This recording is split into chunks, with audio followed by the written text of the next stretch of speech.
beating the game isn't impossible by any means, I don't enjoy dying repeatedly just to develop the muscle memory in order to complete a stage. This... Do you know what a platformer is? No matter how good you are at platformers, you're probably gonna die at least 100 times each chapter just to remember how to jump dash and what has to avoid. Isn't that the point of a platformer? What do you want? Do you want platformers where you just walk and jump? Yeah, I was about to die just 100 times. I just died 1,000 times on fucking Core B, bro. I was like dying 1,000 times on 8B. Like 100 times? What the fuck? They want hand-holding games? The music is decent. The music is fucking amazing. While the graphics and the music, while decent, just isn't enough to make up for such an experience. Maybe you should just get good, man. I mean, I guess for some people, they just don't like dying, I guess. They just don't like dying, I guess. I don't know. I just don't really know what you expect from a fucking platformer, man. When I hear that I have to play a platformer, I'm like, I expect it to be hard, because that's kind of the point of platformers. Man, this guy could not fucking play Mario. Chapter 3 rage is fair in my opinion. Oh yeah, but Chapter 3 is just ass. Chapter 3 is such a big bump in difficulty for a new player. For me, Chapter 3 in the beginning was a fucking nightmare. But I'm pretty sure I could get through Chapter 3 now fine. Maybe. I don't know. I don't want to jinx it. The muscle memory in order to complete a stage. This one's my favourite. Wait, after playing Hollow Knight and Ori, this game just doesn't compare. It has more of a Super Meat Boy feel. Well, of course it has a Super Meat Boy feel, because the games that you mentioned, Hollow Knight and Ori, are both Metroidvanias, whereas Super Meat Boy and Celeste are classic 2D platformers. This guy compared two completely different games. Hollow Knight and Ori are both Metroidvanias, whereas Super Meat Boy and Celeste are classic 2D platformers. You're looking for the wrong type of game in the wrong place. This isn't even a... I understand that it's supposed to be difficult. That's actually true. Yeah, there are Metroidvanias. That is different. Overwrought. Try Celeste if Super Meat Boy and Kaizo Mario are your bread and butter. Otherwise, avoid it. Started off a lot of fun, but then devolved into little more than a speedrun platformer. Controls are infuriating. This is just difficult for the sake of difficult, and your reward is just more frustration. So, Celeste is a hard game. It is not for casuals, and that's no secret to anybody who's played it. I disagree. And these guys clearly found it. Saying it's, like, not for, like, okay, obviously he's being sarcastic when he says it's not for casuals. But I'm kind of like, the people that say it's not for casuals, it's like, I don't know, I'm pretty casual. I'm really casual. I don't have a single game really that I'm like super hardcore into. I'm not much of a hardcore gamer. I'm very casual lately, especially in the past couple of years. I've become a very casual gamer. And you know, I kind of like stopped being very competitive about my games because I just want to have fun. I don't really care so much about, like, you know, whether I'm the best. But yeah, I would consider myself casual. I had no problems. Maybe it really is a skill issue. If you skip strawberries, beating through 7A isn't too much of an ask. There's a few iffy parts. I mean, I skipped through the most strawberries. I really couldn't be bothered. It too hard to be fun, and I kind of understand that. I like a challenging game, but most people, including myself, have a cut-off point where the challenge becomes so great that there's no longer any enjoyment to be had. But I just can't help but feel like these people should have known what they were getting into. Yes, the game is hard, but why are you surprised by this? It's literally right there in the tags on Steam. Difficult precision platformer.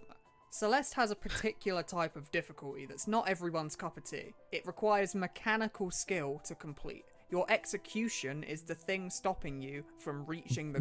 That's like this, like complaining that Celeste is hard is like complaining that Elden Ring is hard. You know? Because it's kind of like, yeah, if you know what Elden Ring and what Souls-like is, then don't you kind of know that it's gonna be hard and challenging and difficult? If you're gonna look for like a platformer, don't you know it's gonna be hard and difficult? Like it's not fucking Mario. Even Super Mario Maker is like a platforming game, right? And that is hard. I even say that Mario by itself is also kind of like a platformer, and it's hard.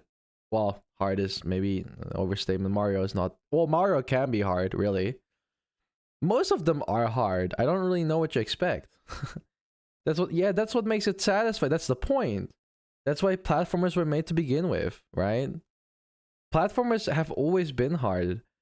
You know, platformers have been hard since they came out.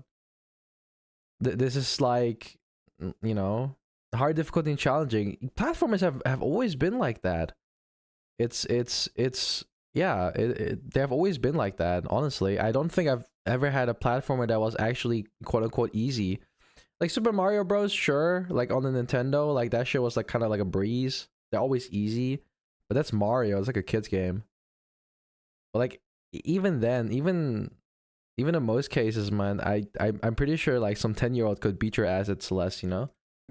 It's not like in a game like chess, where it's a cognitive challenge. Celeste Oh my god, requires there is precise dihydrogen button monoxide in the inputs water to type get of to the reaction. end So of the true. game. And that's not for everyone. But I can't help but feel like the precision platformer tag should have conveyed this to most people.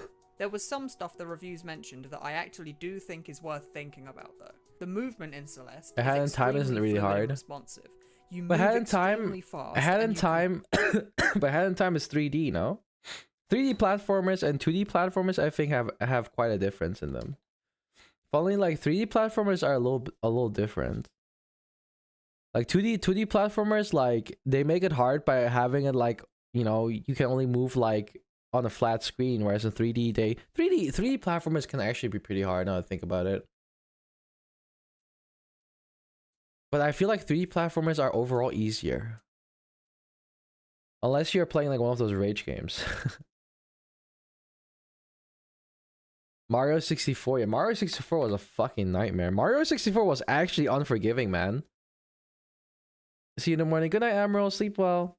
Nah, like, seriously, Mario 64, whoever the fuck grew up with that game, dude, like, you went through hell and back, dude. That shit was hard. Mario 64 is actually... Yeah, for 3 years and older, buddy, a 3-year-old cannot beat that game. Like, a 3-year-old cannot beat Mario, bro. Like, what do you mean? That game is brutal, man. What do you mean? turn on a dime. If you enjoy the movement more in something like Super Meat Boy, where you're quite weighty and floaty, then maybe you won't like Celeste's precise movement.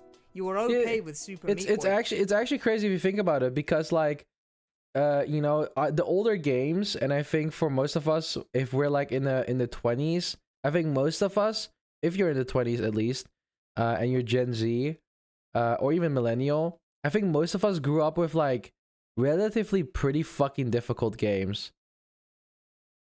Like, I think we're all used to kind of like playing difficult games because we just like, because back then, it was not necessarily that the games were made to be difficult, but it's because, for example, back in the days, like technology and like coding and shit like that wasn't as good. So games overall just had worse engines, worse experiences, because it was just overall a worse quote unquote game made in an inferior engine, right? So like, for example, hitboxes were worse, right? Movement was worse. Everything felt more clunky, right? Because that's just how old games were. That's the whole charm of them actually at this point.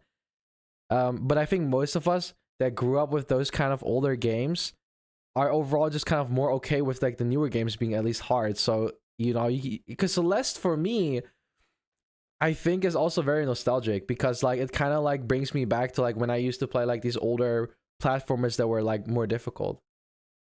Are you dreaming about Celeste while you sleep? You dashing and shit? Nah, not really. I'm not that much into, like, I'm not, like, I really like the game, but like not to the extent I started dreaming about it. Like, I'm not that addicted. Being hard because Not it yet. controlled in a way that you enjoyed, but Celeste being hard isn't okay because you don't like the way it controls. I recently impulse bought a game called Dust Force after watching a Leon Massey video where he said it was his favourite platformer. I played it for a bit and really didn't enjoy it. I understand why other people like it, but the character you control is very weighty. The character takes quite a long time to accelerate and to turn around, and there's this weird wall running mechanic that I just couldn't get my head around. There's nothing wrong with the movement system, it's just not something I can really get behind. But the difference between me and these guys is that I didn't leave a negative review on Dust Force trying to suggest that the controls are objectively bad, because they aren't objectively bad. It just isn't my sort of thing. Another thing worth mentioning is assist mode. Assist mode is an option in Celeste that allows you to fine-tune the difficulty of the game. The home slowing down console time games and were giving yourself ports, extra air dashes. and then difficulty became a way to fight against game rentals. I mean, that's fair. Well, this game were difficult, so you would pump more quarters into arcade machine. Oh, I see. Yeah, that makes sense. Yeah, actually, yeah, now that you mentioned that, that's actually a good point. Sometimes I talk while I sleep, but I remember bro said to me that he started talking about goddamn Destiny. I actually didn't know they would do that on purpose. But still though, like it's nostalgic, you know, having those older games or those old school games, and they're like a bit more difficult. That's why I also like bought what is that game called again? There's this one game that I bought. It was called Bloodstained Ritual of the Night. And I think it's kind of like it's a Metroidvania that's I think set in the universe of Castlevania. I'm not sure. I don't know if I'm tripping balls. But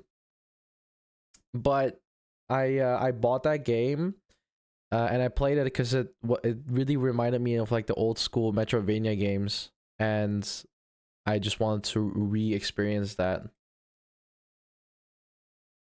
But that was a long time ago, though. That was like almost 6 years ago since I last bought that game.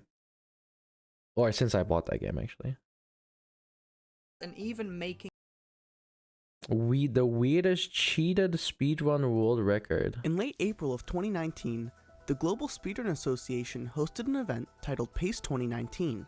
This live, in-person event featured the finale of the organization's 3 speedrunning leagues for Super Mario 64, Super Mario Odyssey, and Celeste. The top 4 players of these online leagues would battle for the greatest shares of the tournament's prize pools. Today, we're going to look at the Celeste League, which featured a $5,000 developer-sponsored. Also, I don't know if I'm going to keep playing Celeste today, actually, now I think about it. So we might go back to just chatting, actually. Just chatting! Are you guys going to do modcast tonight, by the way?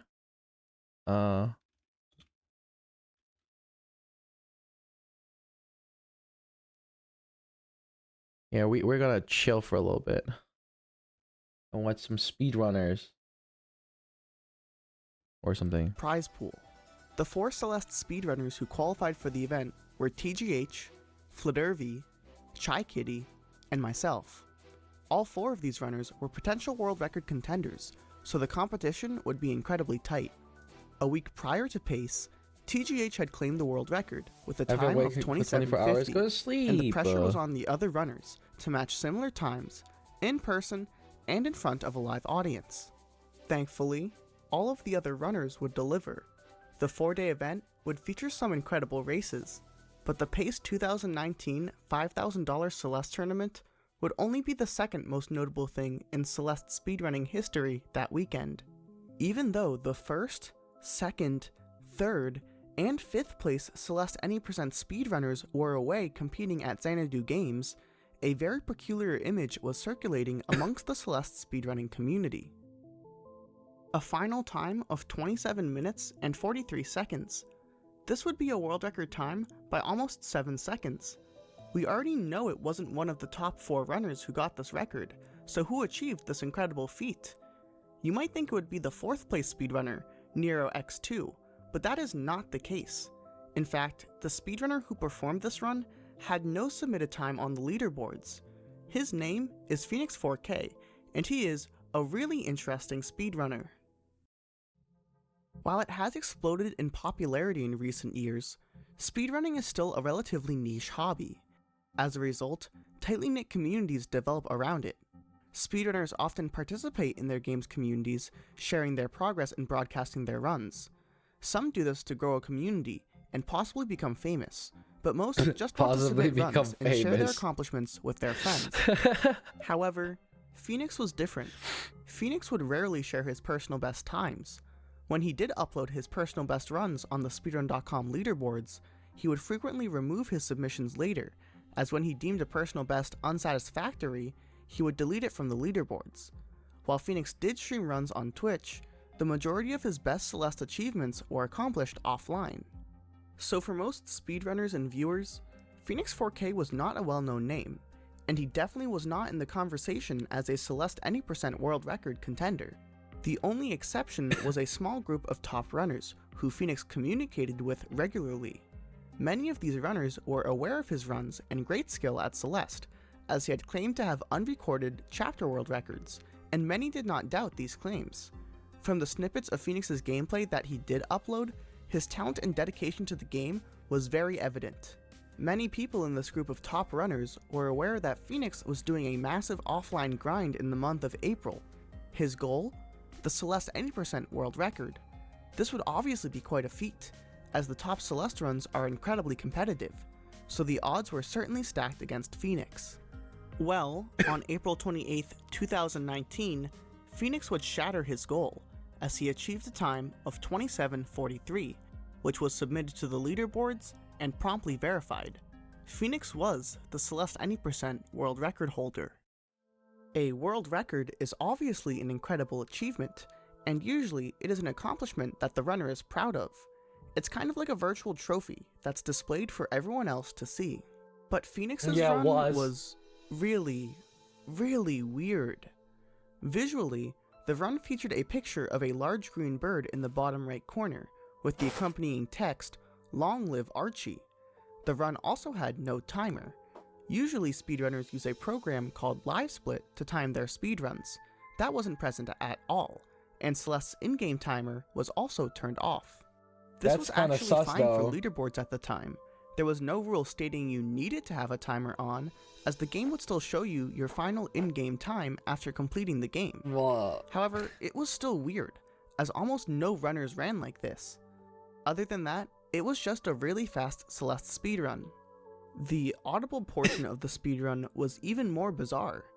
The game audio was completely muted, and in its place was a variety of Grant McDonald's Ram Ranch music. Why? I'm not going to play this music at all here, since it is incredibly inappropriate, but you might recognize this music series for its iconic line of 18 naked cowboys.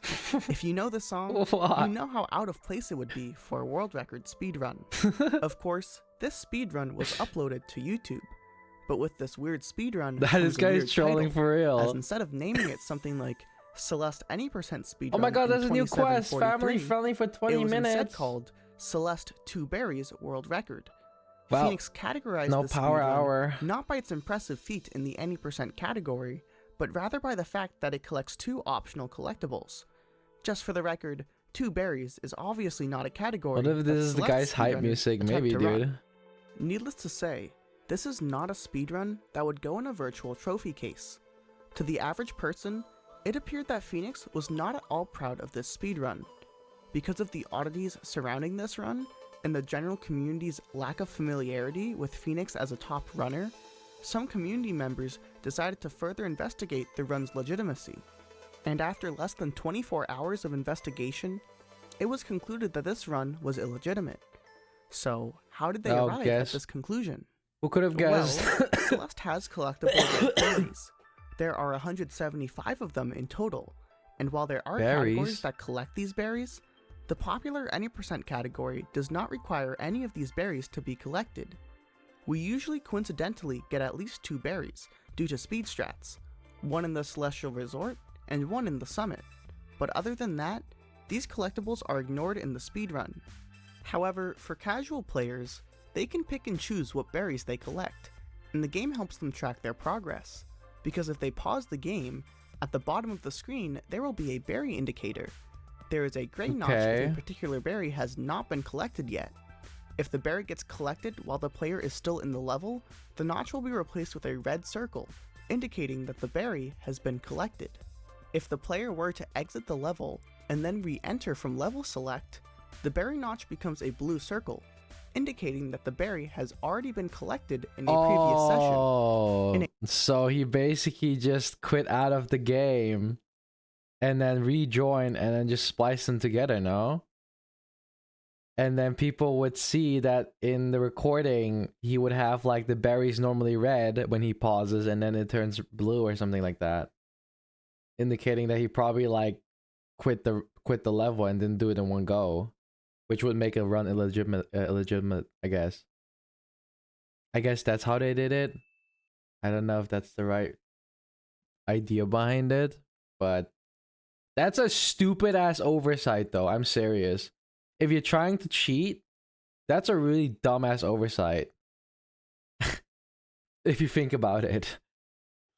That's actually really dumb. This video is bleh.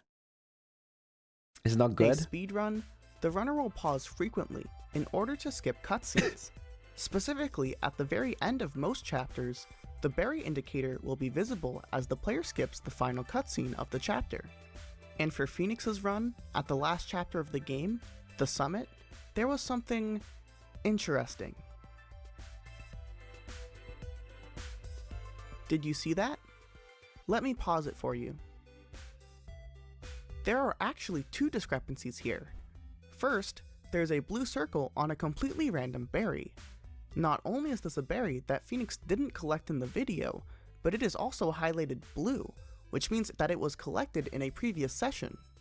And secondly, the berry that Phoenix did collect in the summit should be marked with a red circle, as it is on makes it legitimate cheating though?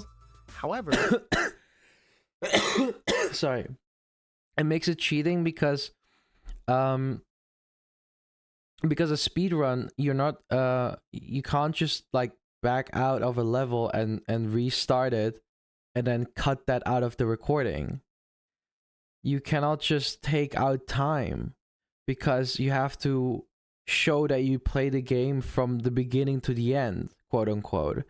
And for example, if he would do, let's say, the last level, and let's say he's almost at the end and he fucks up, that's like, for example, let's say 5 minutes lost for him because he fucked up the entire level, right? That's 5 minutes gone. So what he does is he backs out of the game, restarts the same level, and then afterwards in editing software, in post, he cuts out that part where he fucked up. And then he splices it together to make it look like he never fucked up, which will cost him those 5 minutes. That in hindsight, that's cheating because you didn't actually complete the game in quote-unquote 24 minutes. You actually completed the game in about 30. But you cut out a part of it that was actually very important to show because that would have actually changed the entire run. So in this case, he's cheating because he is pretending that he actually finished the game in a much shorter time than he really did. And then that's against the rules. You can't do that. That's not speedrunning anymore. If anyone could just retry on the spot whenever they want to and just cut out their mistakes, then that's not a speedrun. That's just a run that's spliced. And yeah, you did a level, I guess, you know? That's not as impressive, you know? If I would be able to play the game in one go, you know, for me, the good thing for me at least is if I would ever become a speedrunner, I don't have a reason to speedrun a game unless it's on stream. So 99% of the time, when I do a speedrun, you know it's legit anyway, because I'm going to be streaming it anyway. Not that I will ever go for a world record, because ain't no way I'm going to do that. But if I want to speedrun for like a score, I would probably just have it streamed. I wonder if I can actually speedrun the game.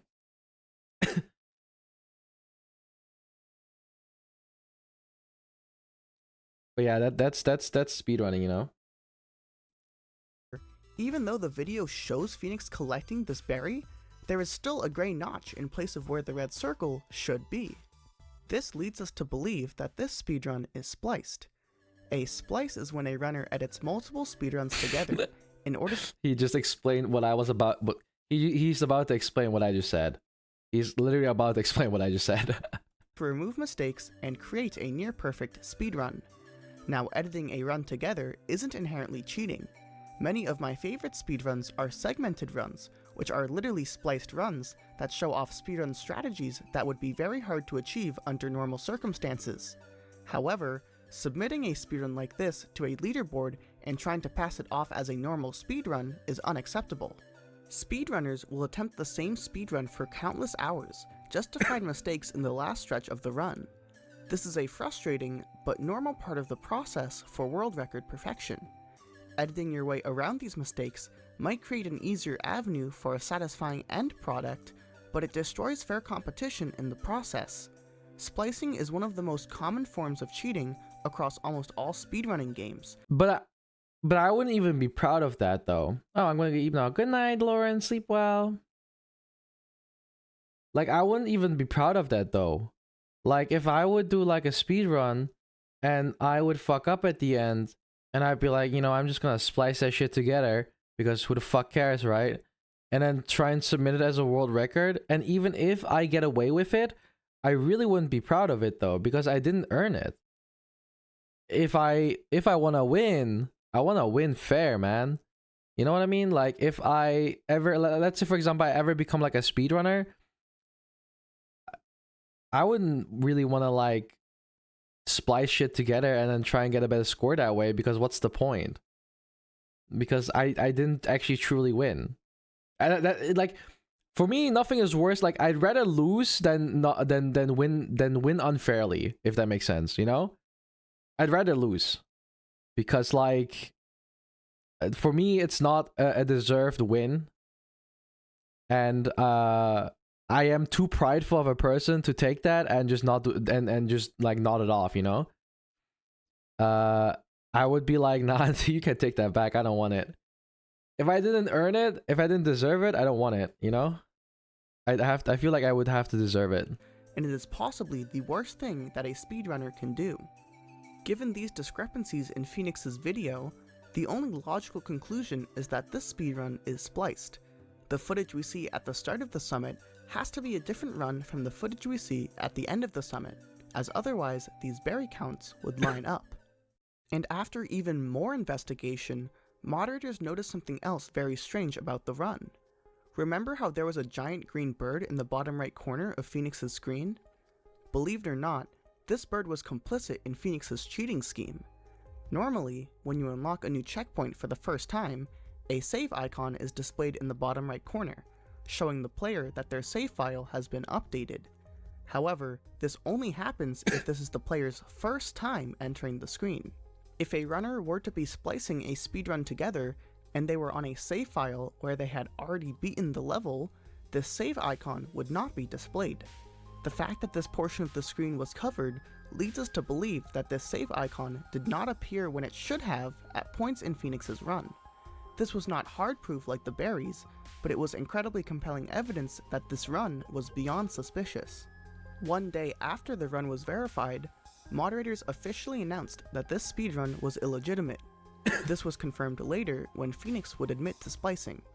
As a result, the run was removed from the leaderboards, and Phoenix was given a 6-month leaderboard ban. Even when this ban was removed, Phoenix's runs would be dealt with extra scrutiny, requiring the in-game timer, audio, and for their run to be verified by multiple moderators. Because of this fake run briefly slipping onto the leaderboards, some new rules were introduced that applied to all new speedruns. Good morning, Celestial. An in-game timer was required to be on screen at all times, and the bottom right corner of the screen could not be obstructed, so the save icon would always be visible. 99% of Celeste speedruns already followed these rules, so adding these was more of a formality over anything else. Later on, Phoenix would achieve a legitimate, verifiable 20. But here's the thing though. They say that do those rules only go for recorded runs, or do those rules also go for like live streams? Because if I'm live streaming it, then how the fuck am I supposed to, like, would there be any way that I can cheat? Well, actually, there is a way. You could just have a recording play. Wait, no, that would still be cheating. If you have 49 minutes to kill, search to the Celeste's biggest mods is Wazzy Patricia attacks and gush about the spring collab mod pack. Oh, that's pretty long though. I don't know if 49 minutes, that might be a little bit too long. 2749. Even though his ban has been lifted for many months now, Phoenix has not submitted this run, and it is unknown whether he has We're intentions watching, to publicly return to Celeste speedrun. There was a video about a Celeste speedrunner that was cheating, and he had a illegitimate run.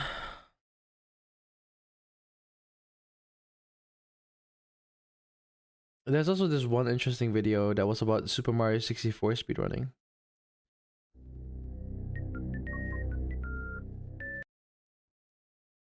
Here. This one is called "These World Record Super Mario 64 Speedrunners were all caught cheating."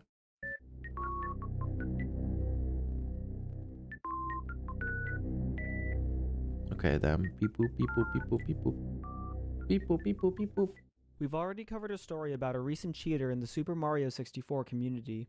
While entertaining, it was certainly not the first incident of its kind, nor was it ever the most significant. Today we're going to go back to the beginning of Mario 64 speedrunning, where we will take a look at some of the biggest cheaters the game has ever seen.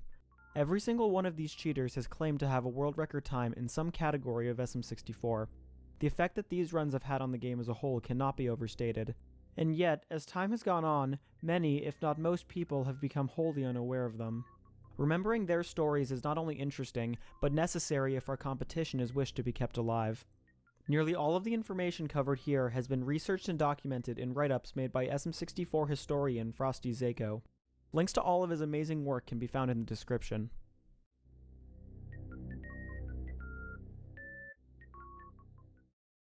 Our story begins back in 2005.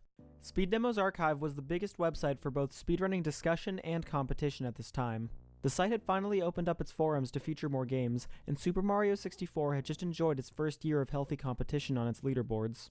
At this point, the best 16-star time submitted was held by a runner named Kirby Carter with a time of 20 minutes and 46 seconds. A few runners, including Kirby Carter himself, had already completed times faster than this. However, they all also, I'm gonna pause the timer since I'm gonna go pee soon. Before I forget. Beep boop. I'm gonna sleep soon refrained anyway. from submitting as they had wished to further improve their times first. So for all intents and purposes, the 2046 was considered the de facto world record by the community. The only person to actually contest this time with a video submission was a runner named Marius M, also known as Holy Moly 2207. Holy moly, Retime with modern day timing 2207. conventions, his run finished with a time of 20 minutes flat. However, the run was ultimately rejected because of the video's less than stellar audio quality. It's terrible, dude. This led to a unique situation in which Kirby Carter's 2046 was still listed as the official world record, yet with many considering Holy Moly's 20 flat to be the true world record. After all, the validity of the run itself was never questioned at this time. It was only the quality of the video that hindered its verification. This run would eventually be beaten many times over the years, but the record came back into attention over a decade later when Holy Moly himself commented on a world record video by Cheese. In his comment, he brags about the fact that he once held the 16-star world record for several years. Holy moly. At this point, so many years later, practically no one knew who this person was, let alone any records he may have set. So upon seeing this, a moderator from the SM64 leaderboard's Gothic Logic immediately went to check the validity of this statement. And by using modern-day verification techniques, he was quickly able to determine that this run was spliced. Splicing is the act of recording individual segments of a speedrun and editing them together to create the illusion of one continuous run. It is one of the most common forms of cheating in speedrunning, and with good enough editing, I like how they can always have to easily explain remain what the fuck undetected. splicing is, This man. story is just insane for this very reason. If Holy Moly had just said nothing, he probably would have gotten away with this like he had for the past 12 years. But he instead decided to brag on someone else's world record video about a time that he knew was fake. Holy moly. So how did Gothic Logic find out the run was spliced?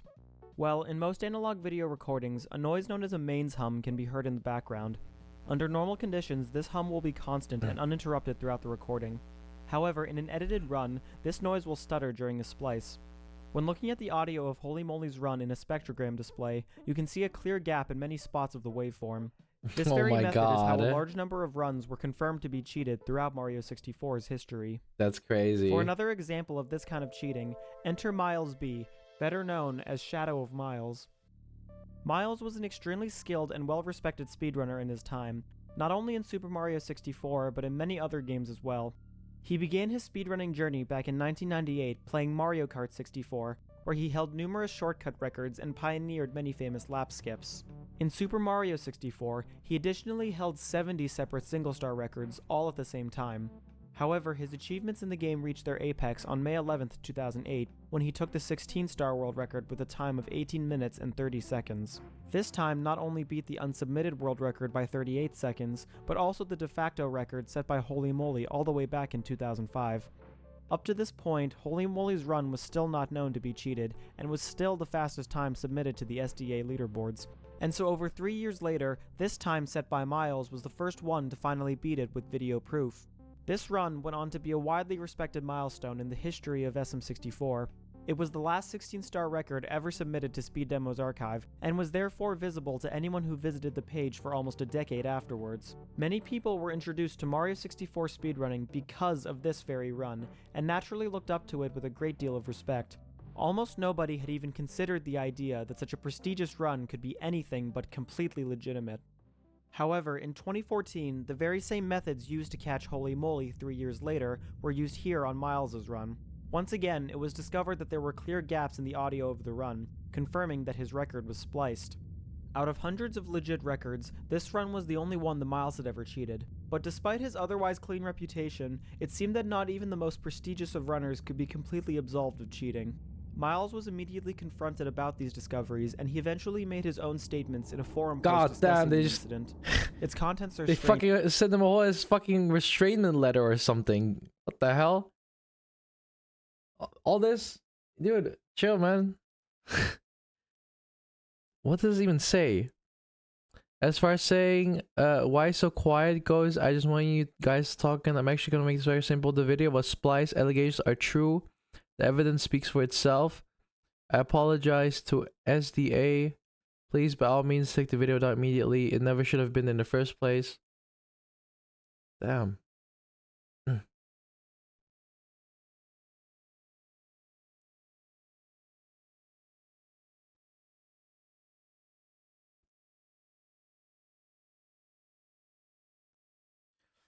I had never done anything of this evil magnitude before, and I will never again. Dude, this guy thinks he just fucking like killed someone. He feels like he committed a crime, dude. Bro spliced a speedrun. He was like, I've never done something of this evil magnitude. I will never do this again. These are video games, right? Yeah, these are video games, dude.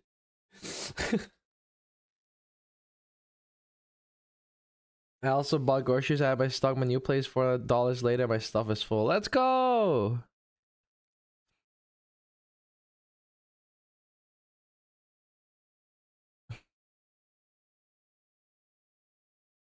Apology, it's difficult to say what Miles' motivation for cheating exactly was. He claims to have been disillusioned by cheating growing out of control in the SM64 scene. However, there is no clear evidence of any other known cheaters from this time. And despite the immensely high regard that Miles was held in, he seems to believe that he had been disrespected by the speedrunning community in some way, and seems spiteful because of it. On the other hand, he also seems to show an extreme amount of guilt over what he had done. Unlike Holy Moly, Miles never went around bragging about his fake world record time. If anything, Cheaters, he seems I know, almost right? shameful of it. But his plan seems strange even in the first place. Hi, This run was not discovered to McCamey? be cheated until McCain? 6 years I don't know if after it I'm was saying first your name. I'm posted. sorry if I'm If his butchering your intent name. was Thank to you for the eventually follow. confess on his own, Welcome. then why wouldn't he have done so years earlier? These answers can never be known for sure, as Miles left speedrunning for good immediately following this incident. Any of his records still left standing at this point would also eventually be beaten, including every one of his single-star times. What are we watching? cheaters were not We're only- watching how world record Super Mario 64 speedrunners were all caught cheating. Every single world record holder was apparently just a cheater. None of them were legit. They were all cheating. And then they just showed them how they figured it out. Yeah. limited to the main categories of Super Mario 64. Single-star runs were not safe Oh wait, either. this one is funny. Obvious cheater fakes blindfolded Super Mario 64 speedrun. This one is genius. Wait. This one's kind of like whatever. Let's watch this one. This one Despite is so the much immense better. There was this one guy that was trying to do blindfolded Super Mario 64 speedrun, and his entire run is just sus as fuck. Here, let me show you. This is so funny. there is a comparatively small amount of people running the blindfolded categories, a testament to how difficult blindfolded speedrunning really is. And so it was surprising when I was on Twitch But it's so this week funny and to was me. notified of another It's like people don't see the challenge in speedrunning 64 anymore, so they're like, nah, I can do blindfolded. Like, what the fuck, man? Like, what the fuck do people come up with? runner doing blindfolded 16-star runs.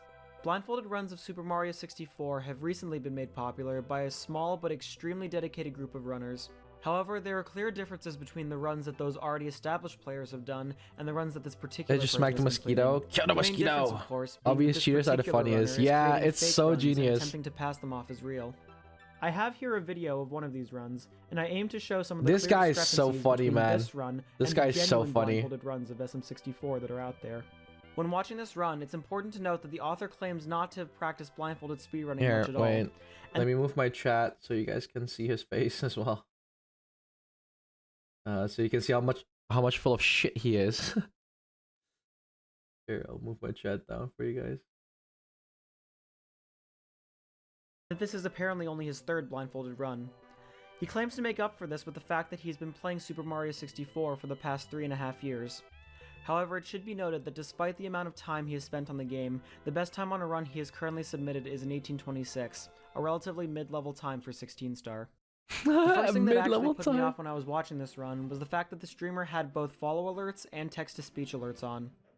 Let's go. Thank you for the follow. If you've ever seen a blindfolded speedrun before, you will know that runners pretty much always have these kind of sound alerts turned off. Considering how important sound cues are when you literally can't see, you would think that he would do the same. However, this guy is so good, he apparently doesn't even need clear sound cues to do the run. Throughout this run, he also attempts multiple times to explain the strategies that he's been using, except there are multiple problems with what he's saying versus the things he's actually doing. He mainly claims to be using a combination of sound cues and muscle memory for most of his strats. Most speedrunners know, however, that visual cues in particular are just as important as muscle memory in many cases. It's very unrealistic to assume that anyone could just casually do a blindfolded run off of visual muscle memory alone, no matter how long that person has been playing. I've tried to do stars. I can't do 1 star blindfolded. Like, even though I've played this game for years and years and years, even trying to do 1 star blindfolded is insanely difficult.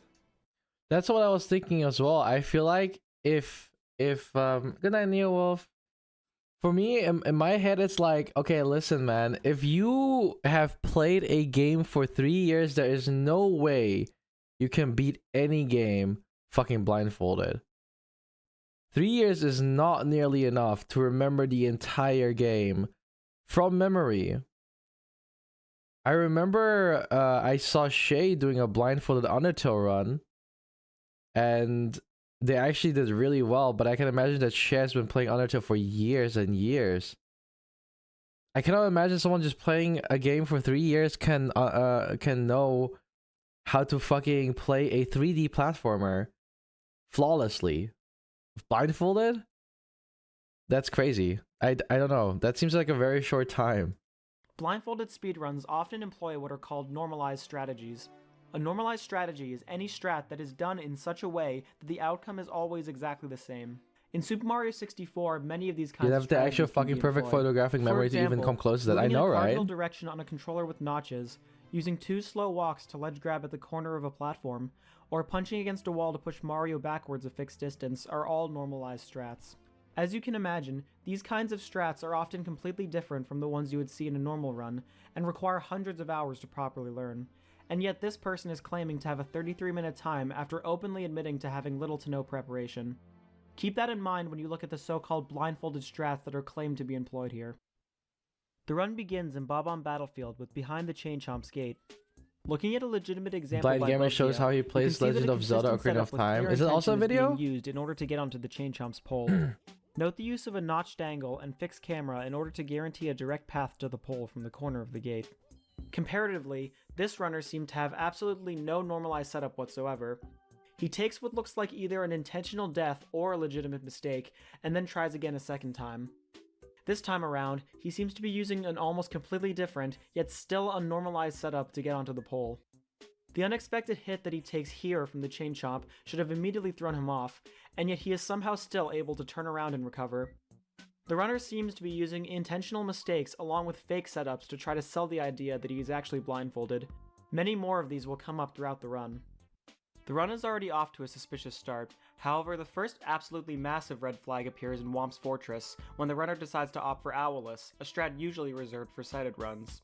It should be noted how much the runner is talking during this very input-heavy and spacing-dependent section.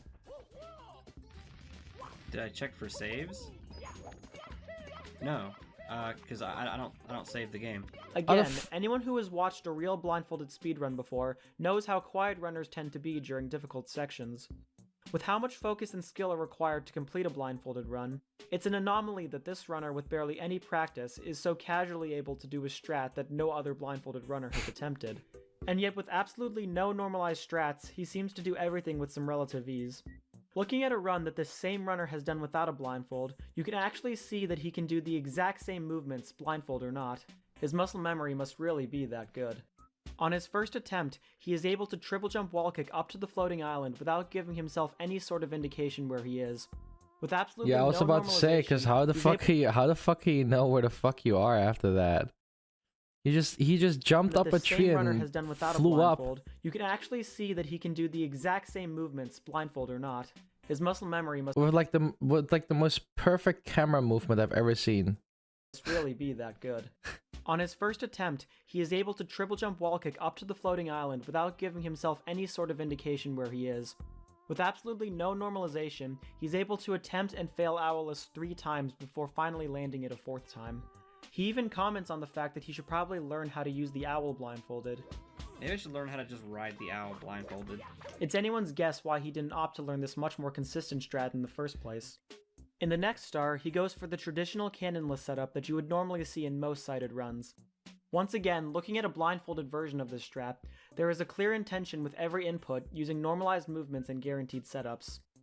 Looking back at this run, however, the movement across the falling bridge and over to the piranha plant is extremely wobbly and very inconsistent. He then lines up next to the plank using these extremely small adjustments that have no audio cues whatsoever.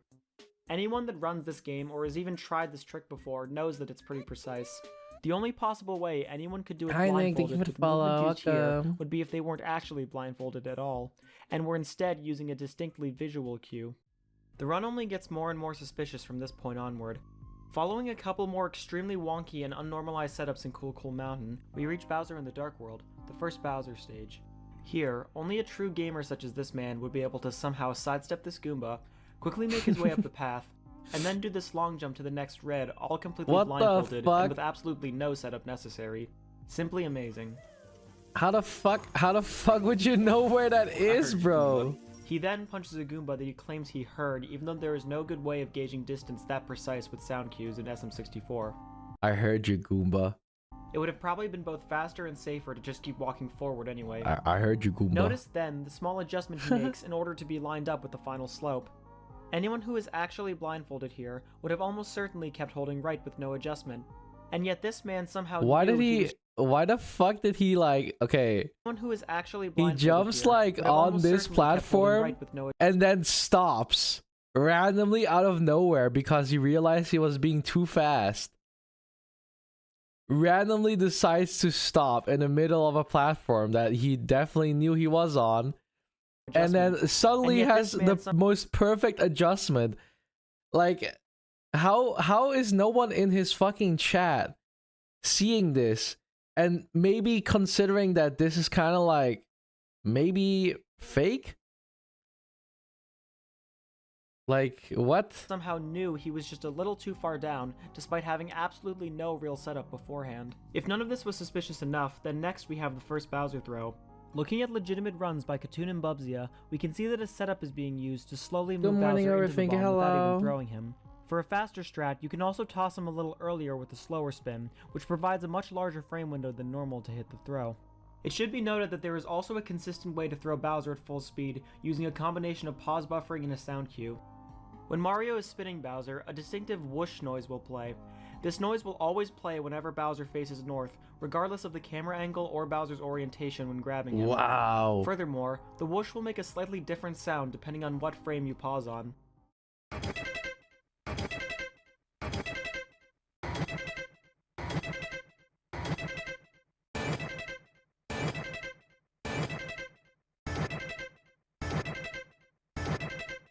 This is the strategy that Nobori implements, and it's how he's able How the fuck do you figure that out, brother? How the fuck do you figure something like that out? How do you get to that conclusion of being like, hey man, oh, I just figured out that the sound cue and the sound of the wind spinning is always the same during North. How the fuck do you figure that out, dude? Like, in what world? Not the first thing I would be thinking of. I'm real. They actually thought of a strat to accurately calculate where Bowser is facing when you're spinning him. It's so weird. I tried Octopus for the first time. Nasty as hell. I liked Octopus. It's to good. consistently pause buffer a B press to throw Bowser into the bomb. However, it seems like this runner couldn't be bothered to learn any I'm of these taking a nap. strats. Good night, everyone. He Good instead night. opts Must to have been throw a nice Bowser sleep in a well. conventional way, while claiming to also be using a sound cue. Notice, It's like a however, lot of time, that he also yeah. opts to turn his camera towards the bomb. As explained, turning the camera during spins does not affect the timing of any audio cues, and so it would be pointless to do this if the runner was truly blindfolded. It's pretty obvious here that he's just turning the camera so he can visually see when to throw. Moving on to basement, we see another series of extremely suspicious and inconsistent setups. In Shifting Sandland, he is somehow able to get the Talon Star using a strategy only viable for visual runs. The amount of adjustment needed to long jump to the Fly Guy and twirl over to Klepto is simply too precise to be done consistently in a blindfolded run. That doesn't stop this guy though. He's able to do it first try with no issues.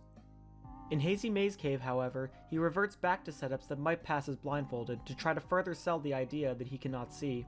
However, the quote-unquote setups he is using make absolutely no sense. On the emergency exit star, he seems to have created some kind of fake counting system involving more unnormalized and inconsistent movements. Okay. 1, 2. Compare this again to Nobori's strat, which uses 1, 2, normalized what, movements bro? along with the game's fixed What the camera fuck are you option for what even is he more consistent counting? angles. Up to this point, the run has been extremely suspect at best. However, what happens in the second half absolutely destroys what little credibility it had in the first place. The last half of this run is so blatantly fake that it makes the previous 20 minutes look completely legit by comparison. And yes. Oh, come on, let's go. We now come to Mip's clip, in my opinion one of the most impressive sections of blindfolded 16-star. Successfully doing Mip's clip in a real blindfolded speedrun requires an extremely precise setup involving walking into a corner with the correct camera angle, and then repeatedly re-grabbing Mips to achieve the correct spacing on the door. This is one of the most difficult and precise sections in the entire run. In the castle basement, even the tiniest mistap to the left or right can mess up your camera entirely, breaking any setup you may have had. That is This runner, however, crazy. throws all of that out the window. To clip through the basement door, he basically just runs straight at it and ends up in the right spot. No setup needed. Remember that there are absolutely zero sound cues here. There is absolutely no way he can know how close or far away he is from the door because he is using literally no setup here. That's crazy. The exact same is true for his clip through the 30-star door. Once again, with absolutely no discernible audio cues and no real setup whatsoever, he somehow either knows exactly where he is on the door or just gets lucky enough to clip through it after randomly guessing. He spends around 30 seconds here walking back and forth along the door, and somehow is able to find the exact right spot to make it through. Somehow it still gets worse after this. At this point, he pretty much goes through the rest of the game without even thinking about what a real blindfolded run should look like. It really looks like he's just given up on trying to sell the illusion any further. He approaches the submarine in Dire Dire Docks from a seemingly random angle, and then tries to make it look like he knows where he is by jumping at it. I slid off something. Oh fuck, am I at the submarine? Yes, okay. The fact that he even says this is strange to me. There is literally nothing else in this level that you can slide off besides the sub. So it doesn't really make any sense to act as if he had to figure out what he was sliding on. He needed to make it look like he had some kind of cue to go off of, and then did the absolute bare I really this experience with ridiculously specific bugs. They're impressive, but I know so natural. I mean, yeah, that's fair. But I always want to try to make it like the fastest run possible. Making some Red Baron pizza. Oh my god, I want pizza. minimum to try to make it convincing.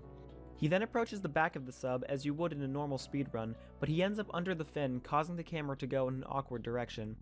It should be painfully obvious how bad this looks. A real blindfolded runner would be completely disoriented in this situation, and there is no consistent way you could realistically recover from this.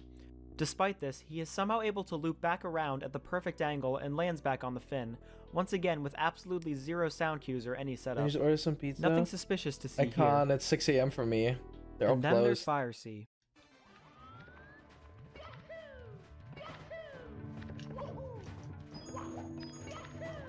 Brother, how the fuck do you know where to go? If you're blind... That was literally just muscle memory. Right. No. Does he Slap- know what muscle memory even means? Does he even know what muscle memory is, bro? Like, muscle memory is not that you remember an entire sequence of buttons that you need to press and when to press it and how to press it. That's not how... That's literally not how muscle memory works. You cannot remember an entire fucking level sequence like that as muscle memory, brother. That is literally not what muscle memory is. And this guy's like saying that, oh, my muscle memory is so good, I can do the lava level in Mario completely blindfolded just using muscle memory. Like, are you... I guess people use it colloquially. I mean, yeah, they do, but like, you know, it's just crazy to think that, like, you know, muscle memory is more like you remember what buttons to press on a controller to do exactly what, right? But that's like a 1 or 2 times thing. You know, you can do like 1 or 2 time something, and then you're like, oh, that was just muscle memory. You know, like muscle memory is that you know what the button does without you having to look at it. You know where the X button is on your controller without having to look at your controller. That is what muscle memory is. You remember what the buttons do and where they are. That is what muscle memory is. You know? My finger click during right times. Yeah, sometimes with but that's the thing though. Sometimes it might feel like it's muscle memory, but that's not really what muscle memory is like. Muscle memory doesn't just do an entire sequence of things for you. You still remember it. It's just that it is so automated that you kind of like you don't need to even think about it, right? Which is in hindsight that is quote unquote muscle memory, but not like I have that as well sometimes when I'm like spacing out. And I feel like it's muscle memory taking over, but it's actually more like you're just super locked in. It's mostly actual memory, exactly. It's just you remembering what that sequence is like. It's not muscle memory. It's not like your fingers are starting to move on its own, right? It's more like you actually remember what that sequence is. But if you're completely blindfolded and stuff like that, and you have no perception of where you are right now in the level, for example, that seems very unlikely. It is very unlikely that you can remember something like that in Mario. And here, as a Geometry Dash player, the thing is like, you can hear the music still, right? You can technically still play on the rhythm. And this is what you should be doing for like a Mario run as well, because you need to hear what is going on, so you know where you are and what is going on around you. He, however, is not listening to shit. He's just fucking jumping left and right, and he suddenly somehow luckily lands on all the platforms he needs to land on without knowing where he is. It seems very unlikely you can do this with muscle memory. Even with the photographic memory, it seems very unlikely. Because humans, like, even if you have photographic memory, also thank you so much for the follow. Even if you have a super good memory, right? Have you guys ever done, for example, like a test of like, well, let me tell you this. The average perception of a human being when it comes to measurements or when it comes to a value of something is very skewed when we don't have any tools to measure it. So for example, let's say, for example, try to make a distance between your two fingers that is about 30 centimeters, or maybe like 1 foot, roughly between your fingers. Is it going to be exactly 1 foot? No. You're not going to exactly going to get 1 foot. That's impossible. It is very hard to guess how much is 1 foot with like, a distance between your fingers, or how much is like 30 inches. Try and calculate that with just your fingers. Impossible. You cannot do that without a ruler. To get the exact number is impossible. So now imagine you're doing like a blindfolded run, and you think like, oh, I have to go about like 30 frames forward. Well, how do you know that you have been about 30 frames? And you gotta realize that 1 frame off for something like this can again ruin an entire setup, right? 1 frame can go wrong in a run like this, and immediately you have no idea where you are anymore. So to say that you can remember the exact 30 frames in your head where you have to move, and you can somewhat accurately calculate that without knowing where you're going, very unlikely. Very unlikely. That's like asking someone to be able to measure, like to tell them like how much is 15 centimeters between your fingers, how much is 17, how much is 18, and every single time that they do it, they get it perfectly correct. That is absolutely impossible with just memory. With just memory, even that is impossible. No human can somewhat predict how much about a kilometer is, for example, or 1 mile. You don't really know how exactly 1 mile is by just looking forward and be like, somewhere around there. You can never accurately measure it without having some kind of tool or some kind of setup, for example. There's no way for you to measure it. You have no comparison. So, yeah, that's also what makes us run so sus, dude. Came back to doing something with a ruler.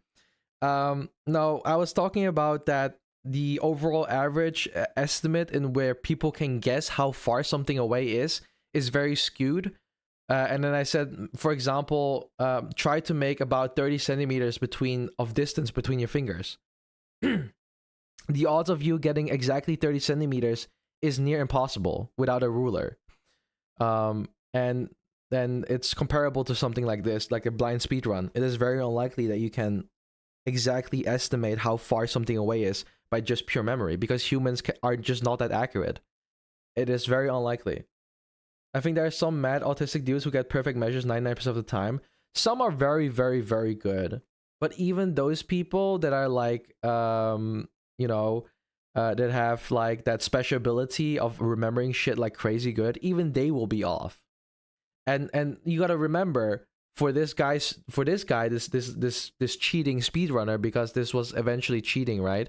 But for this cheating speedrunner, for example, there's no way that maybe some autistic people will be able to do it, right? Because they technically have somewhat of a superpower sometimes, right? With the crazy stuff they can do, and some of them can just remember stuff really well. But even they would, for example, still be able to make a mistake. I don't think they'd be able to remember exactly the distance when they're blindfolded. Maybe if they're able to like see it, but not if they're blindfolded. That seems very unlikely as well. Even for those. They would probably get most things right, but then, for example, they would very easily get one thing wrong. To do this perfectly for 30 minutes long, by just sheer muscle memory, for example, or just knowing and then memory, I mean, that's kind of crazy though. That's like almost superhuman.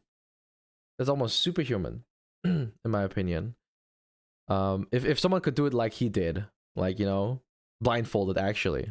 After some more fake Without strats cheating, and that is. piracy, one fake Bowser throw setup, and some suspicious BLJ lineups, we finally come to what manages to be the worst part of the run by far. This run's Bowser in the Sky is pure gold. It contains such a large amount of glaring flaws and inconsistencies that it's insane that anyone could look at it and believe that the person playing could not actually see. He immediately starts the course with, again, completely unnormalized strats, moving through the course with small adjustments that have seemingly no explanation. He then commits what is possibly the most obvious and completely shameless move in the entire run. You ever wonder if octopuses have heart problems from swimming? No.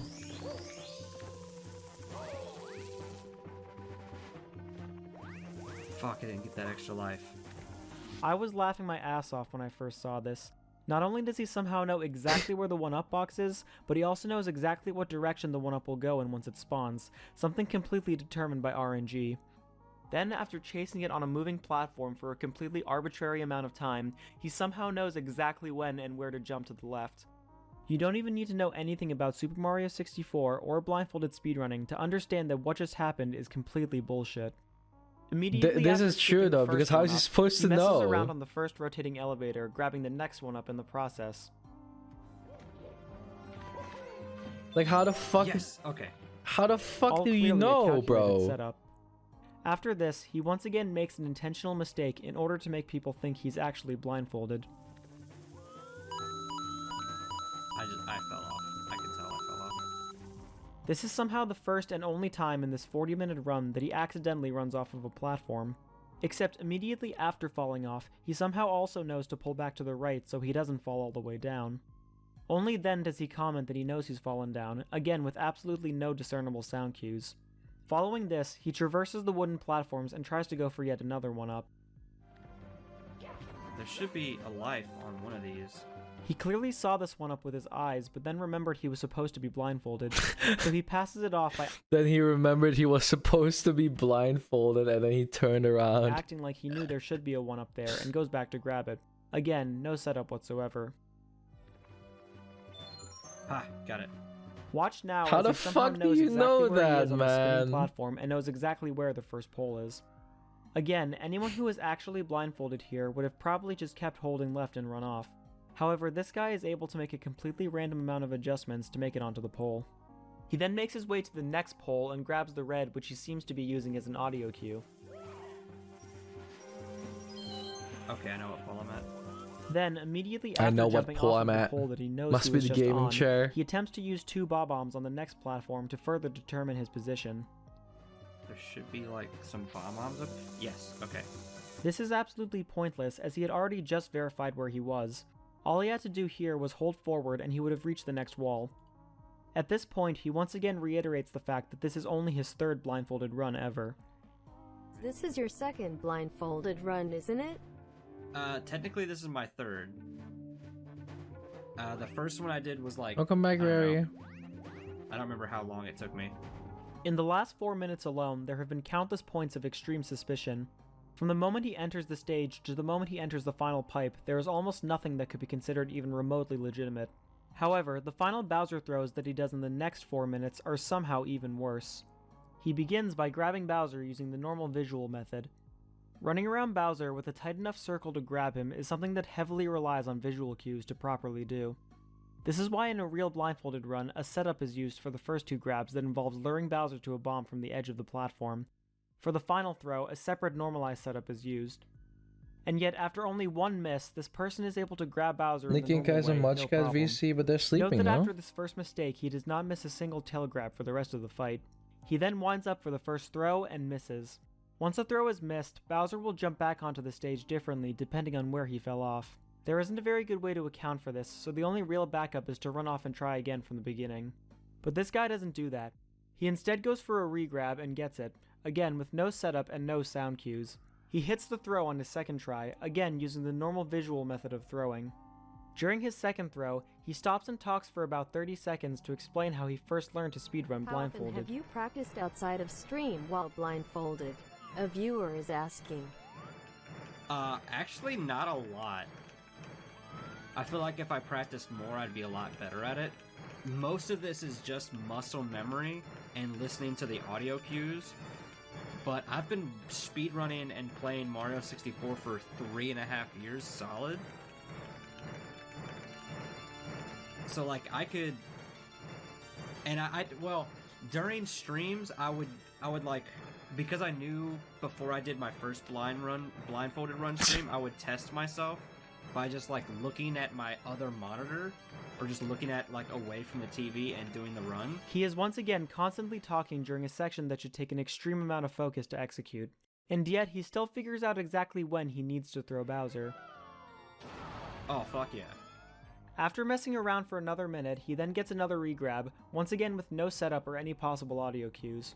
During the final throw, he turns the camera not once, but twice to visually aim at two separate bombs.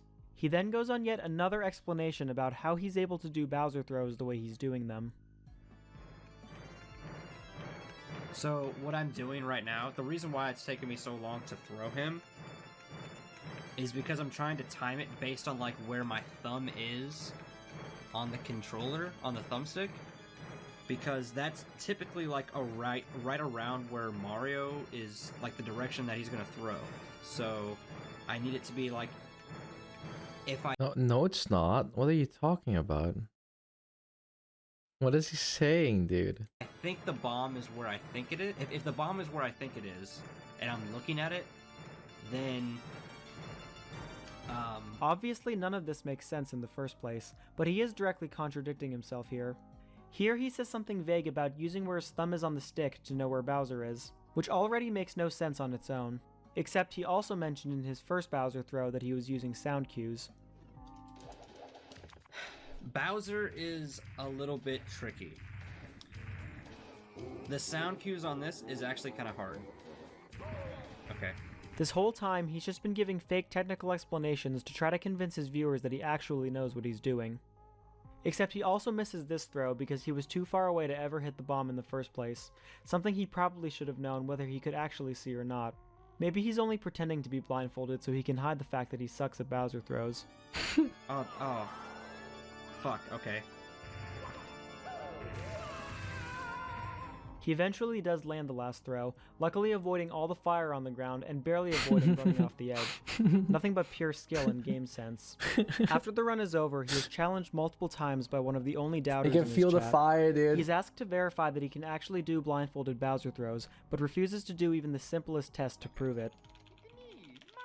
See, so would you be opposed to doing Bowser in the sky and throws while turned around with a blanket over my head? You'll give me $50 if I do it turned around with a blanket over my head?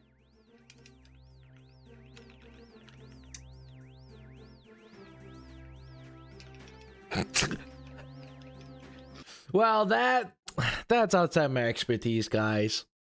You know, doing an entire 64 speedrun blindfolded, no problemo. One Bowser throw? I don't know. $50? I don't know, man. Seems like a pretty bad deal. I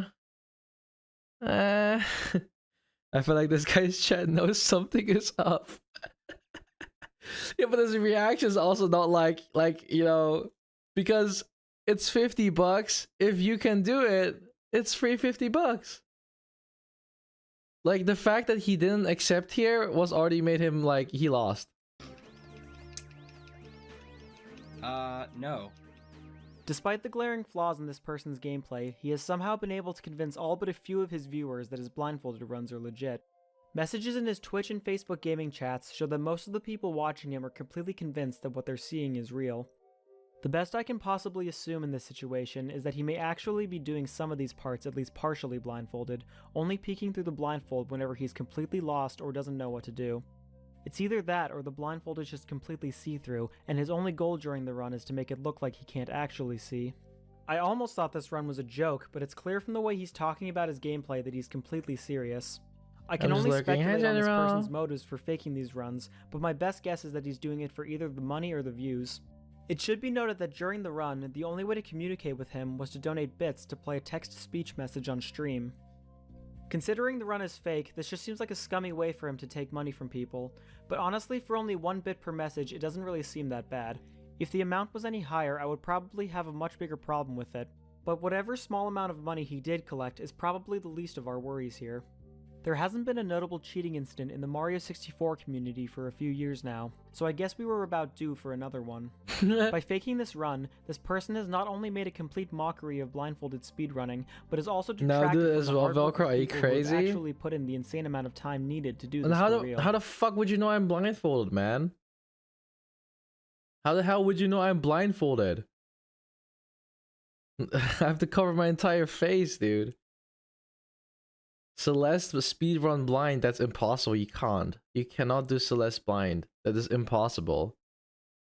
You cannot do Celeste blind. The only no. It seems very unlikely you can actually blind Celeste. I mean, no. It seems very unlikely. Unless you know the sound cues and like the direction you have to go into. You need to remember every single frame, dude. That's pretty hard. This particular run ended with a 42-minute time. However, he claims to have completed a faster time of 30. Is that actually... There's no way someone has done it blindfolded, right? Celeste speedrun blindfolded. No way.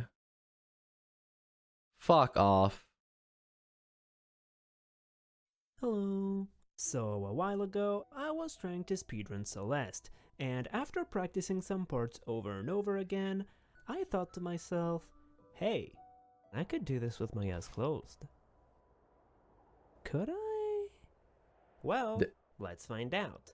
But first, let's set the rules for this challenge. Ain't And no they're way. pretty straightforward. We will make a brand new save file, and any progress on this file will have to be done blindfolded. And that's basically it. There is no So way. we turn off the monitor, and let's get going. We start in the prologue, which is pretty simple. We kinda just have to hold forward and climb walls, and neutral jump whenever we get stuck. But after speaking to Granny, we already reached the first obstacle, and that's where we start using something that will be extremely useful throughout the entirety of the run: audio cues. Since we can't see where our character is, the only way we have to know where we are on the bridge is to listen to the rock falling sound. And if we jump after 3.5 rock sounds, we can consistently cross the bridge, allowing us to finish the prologue and move on to chapter 1. But before continuing the challenge part, I think it is necessary to explain how some of the movement mechanics work in this game.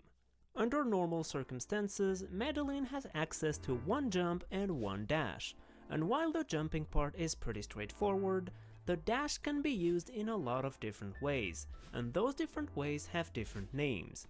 To keep it simple, there are 3 main ways to dash: the regular dash, which is just dashing without doing anything special, the super dash, which consists of jumping during the beginning of the dash, giving us a great amount of both vertical and horizontal momentum, and the hyper dash, which is basically the same thing but while crouching, which travels more horizontal distance but less vertical distance.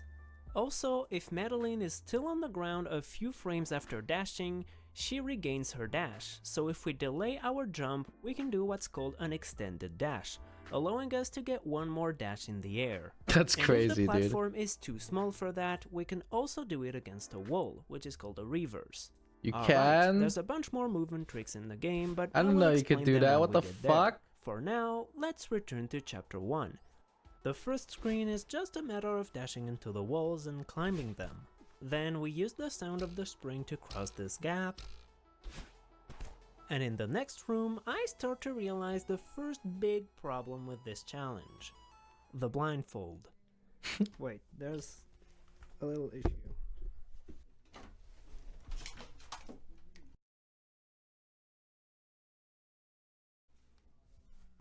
Okay.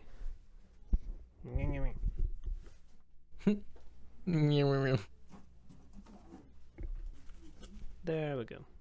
Okay, now we can go back to the gameplay. And this room was very easy, just alternating Hello, between Ripe supers Banana. and Thank you for the hypers. follow. And the next Welcome. room introduces another very important concept: setups. Since it's very hard to freely move around without seeing the game, it's much more consistent to use the geometry of the level to our advantage and finding a series of inputs that always puts the character on the same spot. For example here, climbing the wall on the left, jumping once, dashing upright and climbing up will always put our character on this exact pixel.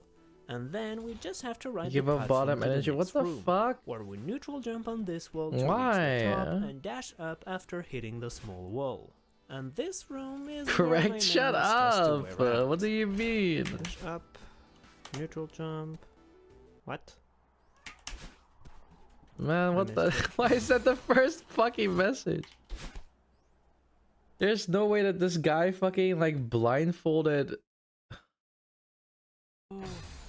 And now it's dashes. We beat the game. And we finished this journey on Badeline's words of wisdom. He actually finished the game blindfolded, dude. That's actually insane. People love doing this. Oh man. Why? Why? Also, no modcast. That means I'm gonna have to put up a VOD soon. Oh god. My entire My entire what the fuck? My entire like recommended is full of Celeste.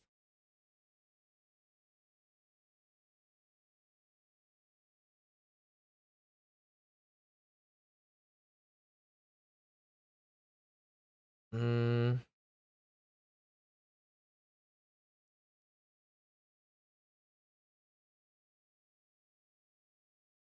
Celeste hyperfixation? No, I don't know why there's so many. Okay, I have this video. It's called "The Kid Who Hacked the Pentagon." Accused of hacking into Pentagon and NASA systems, 40 million credit card and debit numbers stolen. On its surface, the International Space Hypoxia. Station heats up to 120 degrees Celsius. Actually, maybe. Do I want to watch this? Do I want to watch the video actually? The Universal S. What is the hardest trick in speedrunning? Hollow Knight's map is broken. Entertain us, Velcro? What the fuck you want me to do? I've been playing Celeste all day. And my voice is cooked. I sound like I'm like... I sound like I aged like 10 years. Oh, hi Max. Hello.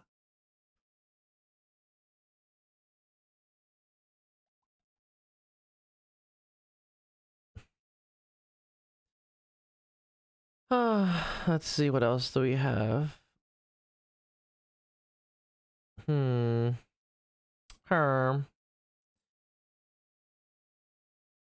You are really hot right now, though. What? What? Entertain us, funny boy. What am I supposed to do? I don't wanna. I can't do it. Is this the old model? Yeah, it is the old model.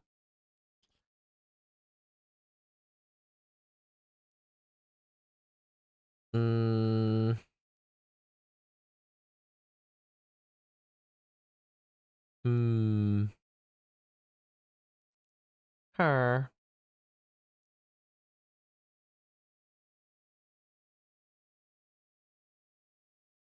What will I do? I go to bed in a bit. Can I have a good boy? Oh, hi, Kaiser. You've been a really good boy. Do you want some patties for being a good boy? You've been so good. I hope you sleep well tonight. What up? My voice is so cooked. Villager.mp for her. Her.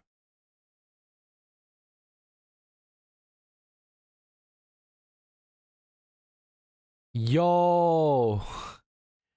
Dude, fucking Charlie made a video about him. That's fucking funny, dude. No shot. Obvious cheater fakes blindfolded Super Mario 64 speedrun. I love cheating. No shot. I have not heard of this before.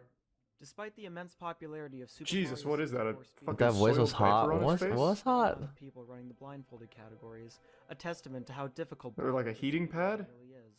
And Wait, now I we're have here a watching. Now we're watching Charlie watching the video we just watched. Worst speedrun ever. How about I this love one? to smile. I love to laugh. I love a vibrant sunset Morning voice, very with a nice cute. This is my cool evening breeze. voice. And more than any of those things, I love to speedrun. This is just how I sound like and when I'm speedrunning like is where all of getting that I listed tired. goes to die. Even though I have My- a fiery passion for My speedrunning, voice just gets deeper when I get tired.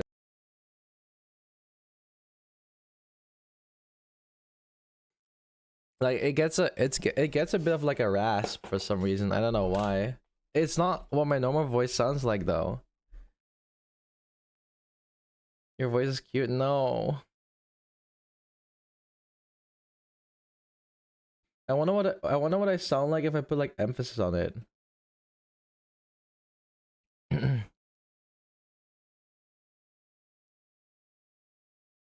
I don't know how to do it. I don't know. Whoa. I don't know how to do it. I sound like like I'm dead. It's a pretty dead voice. It is my this I sound straight now. I sound straight now. I sound like there's like no more grain of estrogen is no longer inside me. I just now sound like a normal guy.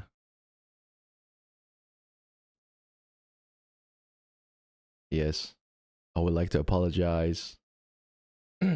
imagine though like for example like one day I get like cancelled, and then like normally in my streams you just hear me like, oh my god, hi guys, how you doing? And then I get cancelled one day and I make an apology video. I'm like, hey boys, sorry about that. Had a pretty rough week lately. Got like cancelled and stuff like that. Shit was pretty fucked up, you know. Hey, shit happens, you know. It is what it is. I hope you guys still support me though. Hey, we cool, right? So now that is cleared, let's play some games. I think we should, you know, I think we should totally like move past that point. I think, you know, I'm a new person. Stuff happens, right? Hey, but you know, could be worse.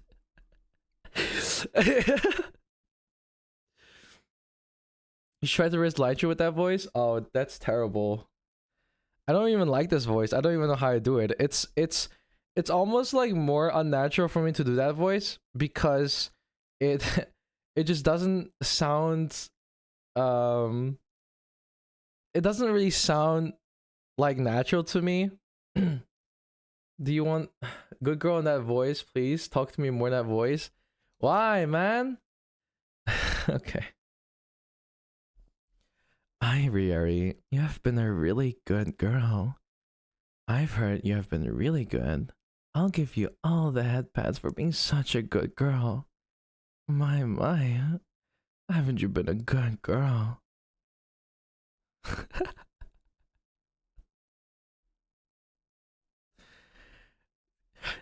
I feel like this only works when I'm like tired. I think maybe I'm dead. I think it only works when I'm like tired, because when I'm not tired, my voice is like 10 times higher. That woke up chat, I feel. My voice just like, my voice is normally not that low. I don't. Oh, hi Skella, thank you for your sub. Let's go. Thank you for 13 months. How you doing? That made Skella sub. I don't know. I can't. Was Skella lurking the whole time? Did you hear that? He just got here, right? Like he wasn't here the whole time. He just got here. He did not hear that, right? He probably was. Oh boy. It's a mystery. I didn't actually expect you to be here. What the fuck? That was crazy. Hi. Hello. How you doing? I'm just gonna watch like a couple more videos before I go to sleep. Which is why the timer is paused. Unless I get fucking distracted again. I forget to unpause or pause my timer again, but. Rocco, marry me. Why? I wanna hear that voice every day. Dude, that's not my normal voice. That's like once in a blue moon, because I normally do not talk a lot. Usually in the evening I don't talk a lot. So the fact you get to hear like my premature sleepy voice is relatively rare. Most people don't hear my sleepy voice. My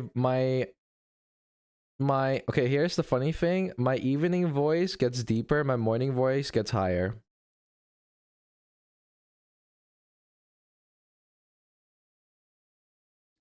It's really weird.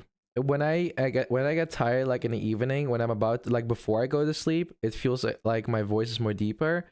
And in the morning, when I try to talk, it's supposed to be opposite. Yeah, that's what I think as well. But for me, every time when I talk in the morning, I feel like my voice is higher. I don't know if it's placebo, but when I hear myself talk, I feel like my voice sounds a lot higher or higher when I wake up, which is really weird because it should be the opposite.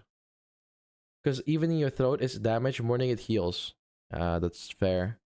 It's only when I do subathons, by the way, because I do talk a lot during subathons. Hello.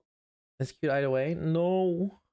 There is nothing on the planet that can make me angrier. Getting deep into a run that I've practiced for weeks only to have it all go tits up at the very end through some random RNG nonsense and it just everything gets cattywampus and I lose the run.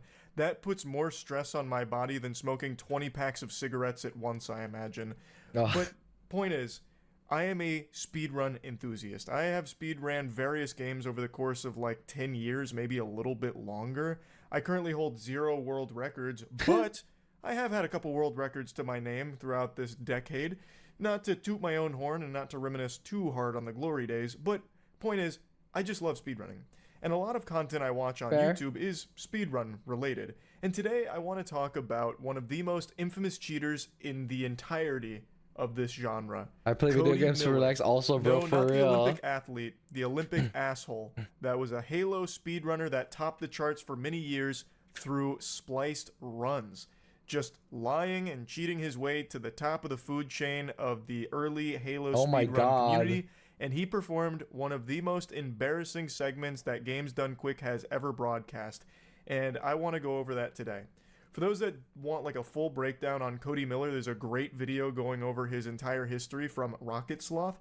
It is a fascinating story.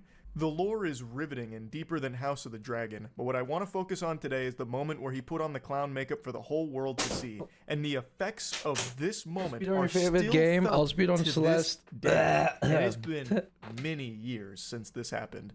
It is his Halo CE legendary speedrun for Games Done Quick. I think most of you know what Games Done Quick is, but in case you don't, GDQ is an annual event that raises money through charity. It's a speedrunning event where the best runners for games That's a shitty loop of Subway Surfers, by the way. Raises money for charity. And Cody Miller was invited to speedrun Halo CE, and it was a fucking disaster. It was only supposed to take like 2 hours and some change for him to complete this run, but it ended up going over 4 hours. It couldn't have been worse. He could have passed the controller to my father, who hasn't played a game in 15 years, and he probably could have finished this game faster than Cody did. I've never watched the full VOD, and I've never heard of anyone actually suffering through all 4 hours of this excruciating torture until today. I just watched the video from a channel called Frog Archist, perhaps. I'm not sure if I'm getting the name correct, but they actually subjected themselves to the entire 4-hour VOD in order to review all of the best bits. And by best, it's not like a montage of highlights, it's lowlights. And it is amazing. I was thoroughly entertained by Frog's video, so I highly recommend you check out I feel like the full Charlie's video on so his close channel. to me, I'll put a link man. to it in the Jesus. description. I think they did an incredible job with it. Whether it's I would really prefer if you be quiet or this girl asking a runner to pause the game so she can talk about her grandma that died from cancer. Over the years, there's been a fair number of cringe moments in the speedrun community. I'm a frog, and today we're going to look at Halo speedrunning signature cringe moment, Cody Miller's 2011 Halo CE GDQ run. Even if you haven't heard of GDQ, I'm very confident you've seen some of the viral clips, because for a long time, this was like the cringe factory. This was like the cringe utopia. Every year, there'd be 1 or 2 massive moments of uncomfortable awkwardness that would pop off across the entire internet landscape. The cyberspace would collectively come together to watch some of these GDQ clips, like a couple of the ones that he mentioned there. And during the heyday of these cringe classics, Cody Miller's run sits firmly towards the top. It wasn't just one moment during his run that was awful. It wasn't just like 30 seconds or a minute of silliness that people, giggle at and shoot spitballs at. It was 4 hours of just this prolonged dog shit sensation of cringe. And its effects are still felt to this day. Like I mentioned, there is the Cody Miller rule that is now implemented as a result of this, because it was so bad and went so long, so far over time, that now GDQ has said that they can end a run for any reason at any time due to scheduling. So because his went so long and they didn't end it, they regret it, and now they have a rule that they can basically end it if need be. He was even mentioned in the Guinness Book of World Records for beating Halo 2 on Legendary in 3 hours deathless, which later turned out to be faked along with some, if not all, of his other records. I know Guinness Book of World Records has lost most of its prestige because people are aware that you can kind of just buy them now and then choose the most niche shit ever that no one is ever going to compete with you on. Like right now, I could probably get the world record for longest time spent sitting in a chair while doing the Gojo domain expansion and also holding my nuts. Like, and all I have to do is call them, phone them up, pay them, have someone come out and watch me do this for like 15 minutes, and I guarantee no one else has done that before. But back in this time period, a Guinness World Record, that was a huge deal, especially for the speedrunning community. But it turns out Cody faked that and pretty much all of his world records, and yet he still had the chutzpah to go to GDQ to run live. Let's hop in. Yeah, like I haven't seen any of the Halo tricks or anything, that's why. Don't get your hopes up, bro. You're not going to see them here either. That just sets the stage so beautifully. People were really excited to see the Halo CE speedrunning tricks and glitches, only to get nothing. Cody didn't deliver shit. I could probably count the amount of tricks that he successfully pulled off in this 4-hour run on one hand, rather one finger. Like, he just could not do any of the tricks, and even just openly stated that some of them are just too hard, so he's not going to bother. What ends up happening is he just plays the game normally, poorly. And he goes from Legendary down to Heroic because he was struggling so much. Then he started struggling on Heroic as well, so then he went down to Normal to finish his run. It's a fucking masterpiece of a catastrophe. That is so funny, dude. That's not, he's serious time right now. Can't get anything out of him. As we all know, the most entertaining speedruns are the ones where the runner doesn't talk at all or explain what they're doing. Boring is the best way to describe his Pillar of Autumn run. For his Pillar of Autumn, I actually did watch it. Now, I think it's worth mentioning, I have tried to speedrun Halo CE as well as Halo 2. I find the runs to be super fun to watch, so I've tried both of them, but I'm too dog shit at the games to actually succeed at them. So I'm familiar with like modern routes for Halo CE and Halo 2, and I wanted to see what this looked like back then. So I watched this Pillar of Autumn run. This guy, it's like he witnessed a murder. Rather, it's more like he is the murderer. Like, he is stone cold psychopath for Pillar of Autumn. Like, it doesn't even seem like he's having fun most of the time. That's so sad. Like, right? occasionally there's like a little smile Also, that'll come up, but I'm gonna go to the toilet real quick. I'll be right back. 1 sec. Toilet break, toilet break. Toilet break, sorry. 1 sec.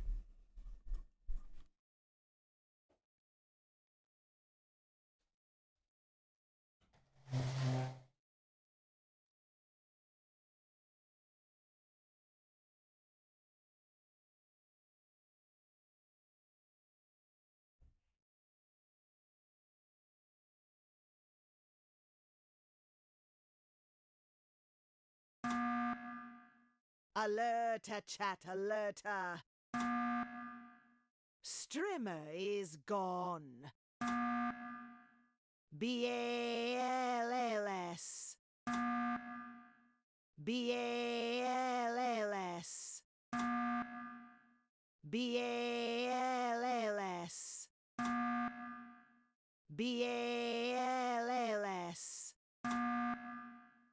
Balls, balls, balls, balls, balls.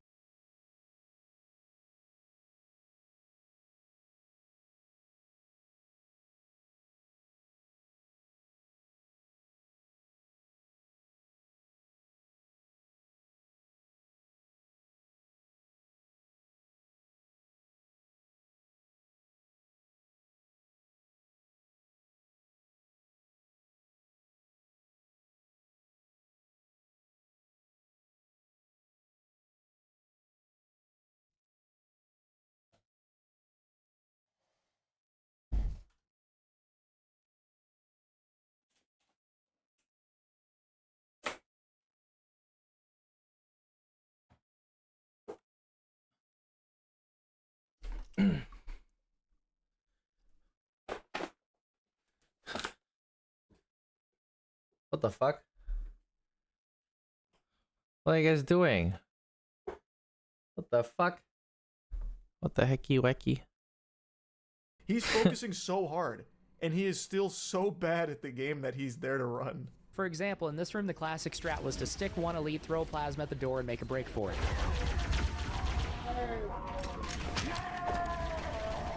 Instead, Cody sits here for 2 minutes struggling to kill everybody. Even if you are going to try to clear the room, it should not take him this long. Also, why did bro not grab the Magnum? Have you never played CE before? I managed to get a hold of the high-speed Halo world records at the time of Cody's run, and the world record for Pillar of Autumn was 5:19. I timed Cody's here as 8:29. Not very good. That was the thing that stood out the most to me as well. Cody hates the pistol more than Garfield hates Mondays. This dude just refused to pick up the pistol, which is by far the best option for this game. It really does seem like he never even played it. Now, Frog is a Halo CE runner, so he offers insight on how a lot of these things were supposed to look and how Cody did them, or rather didn't do them most of the time, which I find to just be so entertaining. I really appreciate that. The first real trick of the game at the time was where you walk over here, do a grenade jump, and skip the bridge. This saves a couple seconds versus walking, but we mainly do it to skip a trigger. There'd normally be 2 Banshees and a Covenant squad up ahead that we now don't have to deal with. It's one of the easiest tricks in the game, and there's zero reason for a CE speedrunner not to do it. Unless they don't know how to do it. Let's see how he does. Oh, I'm the best. Oh no. Well, maybe now he'll do the grenade jump. Nope, he's just walking back across the bridge. Alright, he got him. Now he can advance to the next area. Why are you dropping the Magnum? Hide and shoot. Man, bro, maybe you wouldn't have died there if you could just headshot the elite when his shields are down. Oh no. Grenade jumps in Halo are second nature to anyone. This must be like the most embarrassing thing to ever have to witness. To not only sit there, like if I would have sat there and watched him play, I would have felt that secondhand embarrassment immediately. Good night, Snack, sleep well. Like, there's no way that you could just sit there and not feel secondhand embarrassment. This guy is like absolutely just decimating that fucking run. It is so bad. It is so bad. One that has ever played a Halo game before. Even if you're not a speedrunner, you know about grenade jumps. Even if you just play the multiplayer, grenade jumps are like an integral part of Halo's identity for like the longest time. So it's so weird how bad Cody is at them when he tries them in this run, or how he just decides not to do them for most of the run. They're not hard to do. Some of them require a bit more of a setup, like some of the later grenade jumps, but for this, you just need one grenade, you jump, let the explosion blast you up so you skip that trigger. I even know that trick. I can pull that one off. That one's not hard for me. And I'm not a Guinness Book World Record holder. I think the most embarrassing thing isn't him not doing tricks or failing all the tricks that he tries. It's how frequently he dies during this run. He has more deaths in this speedrun in 4 hours than most kids probably had in their entire time playing Halo CE. It is shocking how often he is eating dirt here. Like, and that is very obvious to people that don't even play the game. So, like, that's if actually you don't crazy. know Halo speedruns, you don't know if he's missing a trick or not doing a trick. But you know when he dies, because that resets his progress and you see him collapse. And you just have to sit there and watch it. And he has to sit there and stew in the shame. But even without modern grenade lineups, they're all fairly Why are you easy if you know what headbutting you're the doing. bot? You mainly just grenade the elites as they come out and clean up everyone else. On the first ship, Cody inexplicably runs to the left to take out Jackals. It grunts first, retreats, and then dies. Then dies again and says something you probably never want to hear in a live speedrun. I've forgotten how to do this part. He then adopts the strategy I used as a 5-year-old when the Covenant scared me, which is to be safe and stay on top of the structure. He proceeds to die anyway. That section had me laughing so hard. I actually remember when I was super young on that part in particular, that was a big struggle for me, even on like normal difficulty. That was before my gamer gene had fully awakened. And watching Cody do this section reminded me so much of me when I was a child. Like Frog mentioned, Moisty reaction, he adopts yes. a strategy most kids did He back is in the day. reacting And this to is the supposed worst to be speedrun ever. The best Halo speedrunner in the world, with tons of world records to his name, embarrassing himself like this. It's very clear that he doesn't actually run these games. He just cheats his way to the top. And the community started to pick up on that when they were watching this train I wreck just really live. liked the deep voice, but the good voice was stuck, so I had to wait. Oh, okay. Hi, Overthinker. You've been a really good boy. Do you want some head patties for being a really, really good boy? I'm so proud that you were so good. He's a good boy. Maybe I should turn them off when I'm tired. Why did he bother coming them? Probably because he's... I don't know, actually. That's a good question. Man, this isn't going well. Like, if Cody you was also in know... the Guinness Book If of you World Records for know... making the understatement of the century. that After a couple more deaths, Cody you decided don't know to how do to something play it, not why would you typically seen in go? a legendary speedrun, which is to change the difficulty to heroic. I was giggling hard when he said the understatement of a century, because it really is. This couldn't be worse. He just changed the difficulty to heroic. He just dropped the difficulty because he was struggling so much. I don't know how Cody didn't just get up and leave and just apologize. Like, hey, sorry I wasted everyone's time. We're just gonna pull the plug on this. We're gonna mercy kill this right now. I don't know what the fuck I'm doing. I'm bad at this.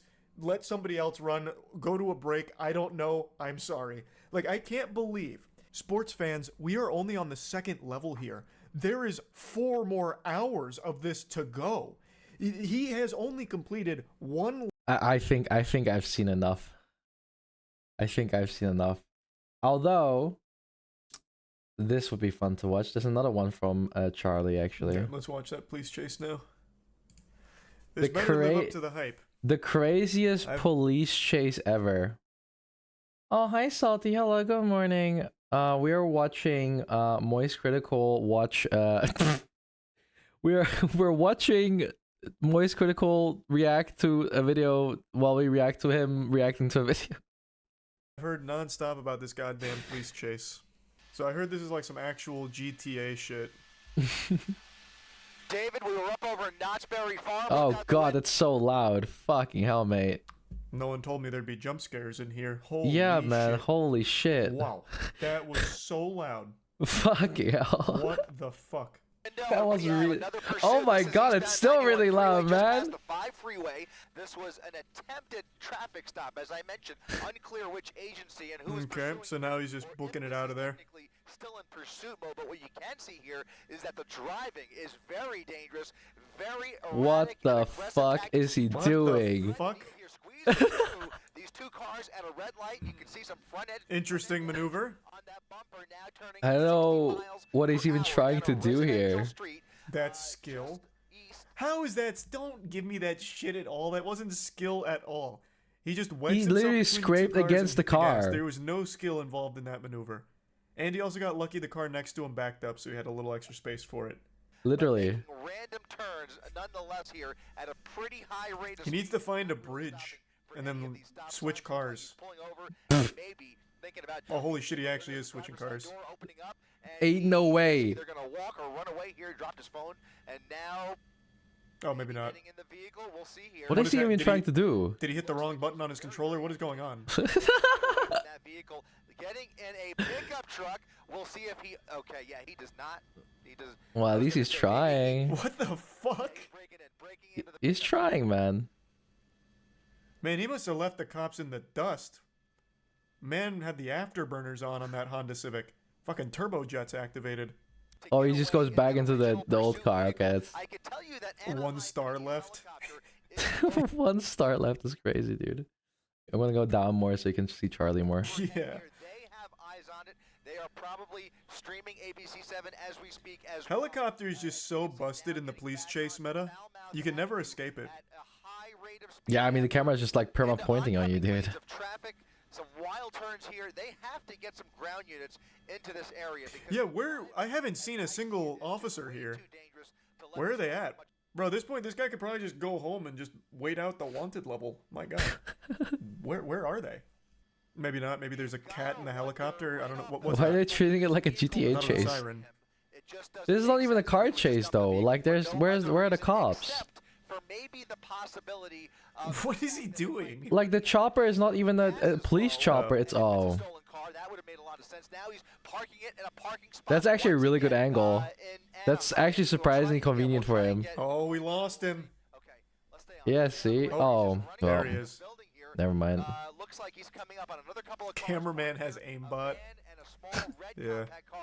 Looks like he's trying to break in. I like how Charlie's reactions to chat, like, camera has aimbot, Charlie's like, yeah. Like, I like how his reaction to his chat is just like, yeah. Like the most dry ass reaction, man. There they are. There's the boys in That blue. took forever, dude. He's He's inside the car, likely trying to hotwire it at this point, and you can see they have lit him up. So someone in chat enlighten me. My dad used to always say hot wiring modern cars is almost impossible. Is that true or false? Like cars made within the last 10 years. Getting mostly trues and a couple falses. So if he actually hotwires this van, I'm going to have to assume that it's an older van. We're actually on the north side of the... Yeah, I can actually see that he's trying to hotwire it. He's got the alarm going off. A pursuit driver that is just... Oh, he's done it. He actually hotwired it. That's crazy. The cameraman sounds excited. I'd be excited too if I saw this live, dude. Oh boy, it's a game of chicken. As he puts it in reverse, he's going up and down, trying to... Here comes a 45 What is he trying to do, man? Why is he staring to the right?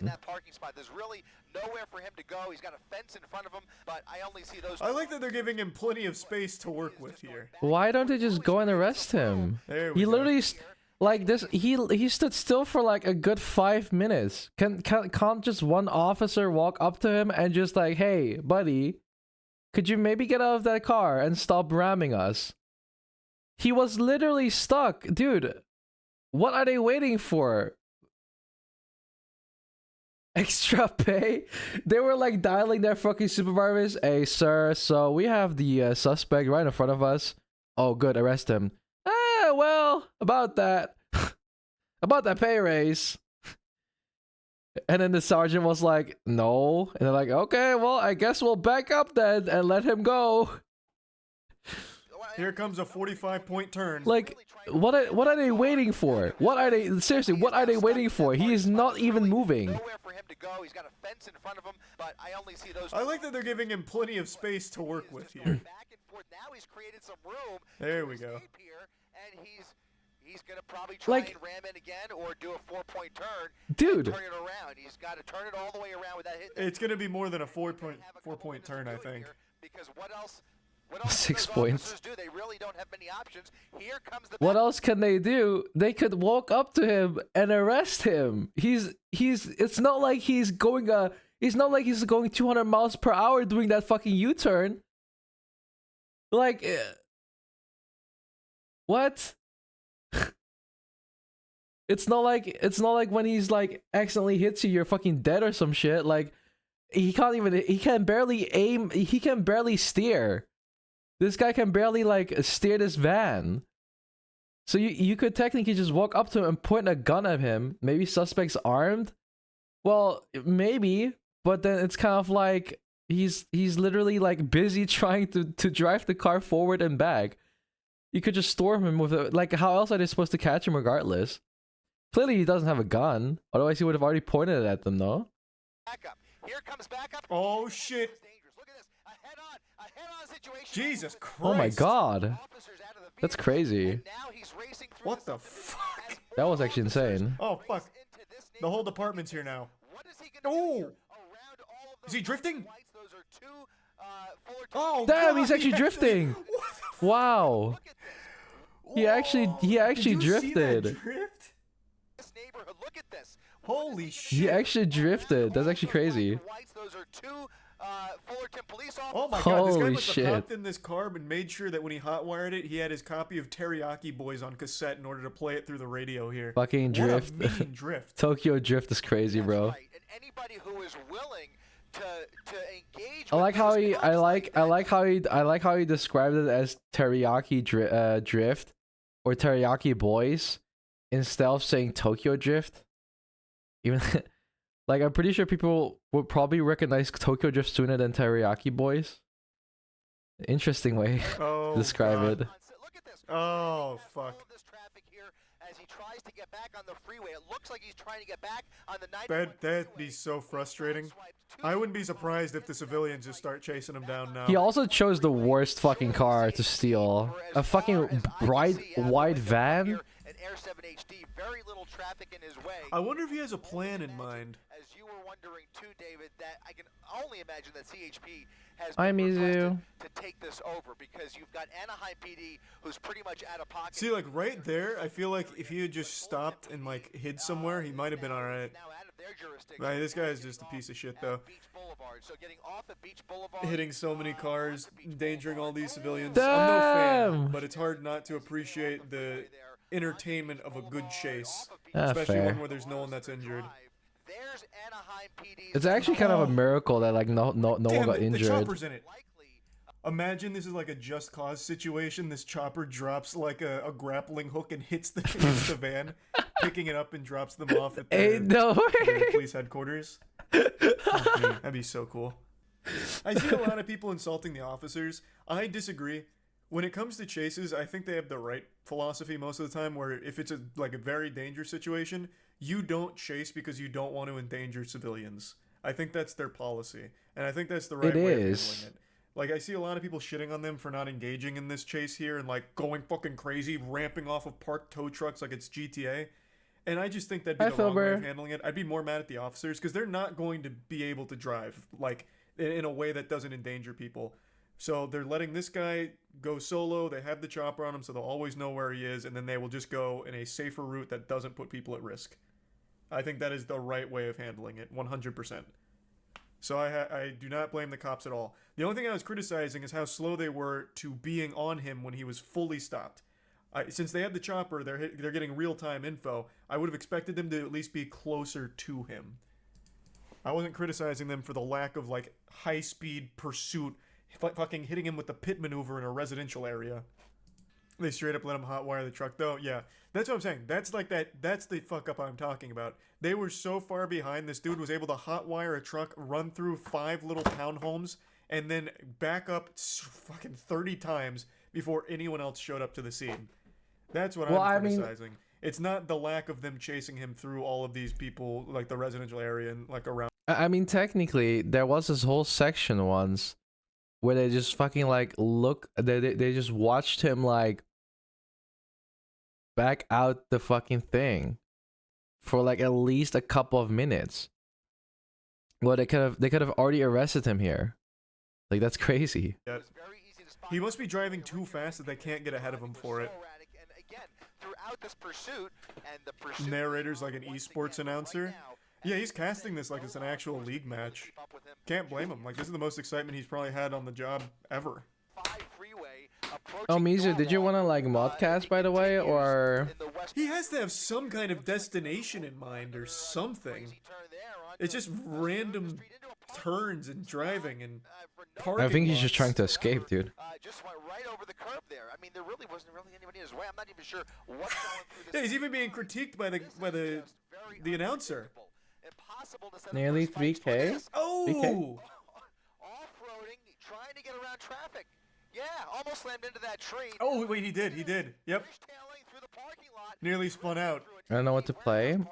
Oh, I mean, whatever you'd like. Clipped. Or you can just be playing a Man, VOD. Watching this live must have been until you nuts. figure it out. Holy shit. Thanks to the Prime. You VOD view? Oh, wait. You give sub John. Oh, he's lost his tire. Yeah, he's on his rims. He's on that left rear tire is Man, is time a pause? Yeah, it is. Because I'm going to sleep soon. Real-time editing. I'm going to sleep soon. This vehicle as he continues northbound on Marcourt Avenue, right along. YouTube chat is going so hard. Paint shop, paint shop. They're just screaming paint shop. Still Fullerton. It's Fullerton PD. Fullerton PD. Fullerton PD on the case, baby. Soon we're gonna need the Dominic Toretto Private Military Company coming in to stop this guy. work today, if possible. Oh, wow. 1 double hour again? It's random. Well, no, he's not in Norwalk yet, but look at this. He's going through that gas station without any tire on that left rear wheel. Almost struck several vehicles there. A miracle nobody's gotten hurt yet. But you can see he is really... It really is a miracle. Lots of traffic. Oh my god. Oh boy. This is northbound Carmenita Road now, and it's not moving. He's stuck. Now he's stuck. How did he get stuck? How did he get stuck? How the fuck does he get out of this situation? He doesn't. The fuck is going on? What's... I've never been in this situation. What is proper protocol for a car like this? Like, what do you do? Nothing. Like, oh my god, You the wait. officer got a gun drawn on a van that's been speeding around in front of me. Do I go around? Do I stay? Like, what the fuck? I would be panicking. Like, I myself would be panicking. I wouldn't know if, like, I need to run away, like, drive out, or if I'm supposed to stay parked. Fair. What is the protocol? No. I'm talking about the civilian car, not the Defender fucking must have officer. flipped into Jesus the Christ, other what are you one? talking Yeah, about? probably. I just don't know. Like, if I saw this in front of me and I happen to be the car right behind it, my heart would be racing probably faster than this guy's. He's trying to between load the his decision last of, am I save supposed right to go now. around this, or am I supposed to just, like, stay parked here, or, like, That's maybe actually a pull really off to good the right question. side, What do like you a fire do? truck coming through? Put it in reverse once and ram into that. Man, those sparks are flying off like an episode of Power Rangers. Jesus Christ. It looks like the van is now stuck. I don't know what that means, Likely just Charlie, gonna but wait for backup, and right now it doesn't appear. Oh, it's starting to fire. I used to work in a shop. Some of those metal sheets Oh, don't maybe he's gonna play. blow up the van Oh, for, I like, a see. smoke screen. Interesting. You've got to at least wonder whether that's going through his mind. He's probably not aware. Well, now he's aware. Oh, there's no... Yeah, there's no way. Oh, now he's aware. Fucking whole thing is smoking, dude. More pieces flying out there as this vehicle is starting. Dude, he really just hotboxed his van, dude. Bro's hitting the Zaza right now. I'm thinking it came from the. Well, it could be because I mean, where else would that smoke be Where did coming from? Where did that officer just go? Bro just despawned, man. What the fuck was that? But that wheel, that left rear wheel, is also creating. What? Why did he? As well. So Where did that other officer just go? Nah, he just despawned. if that transmission is just. I'm sure this guy's got it. I'm going home. I'm off the clock. Not sure. Fullerton PD. Oh shit!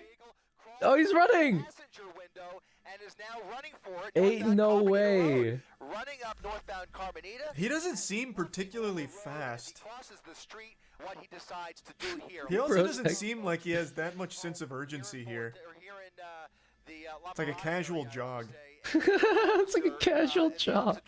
It actually does he's look like a getting winded casual jog. already. Oh boy. Oh man. Oh! He fell. Oh no, he's now on private property. Oh boy. Now they need a warrant. Now it's over. Out here along Leppingwell Road. What the fuck? And jumping fences. He's jumping fences, looking for a way in. An accomplice. Little dog, small dog there in the backyard. He's under that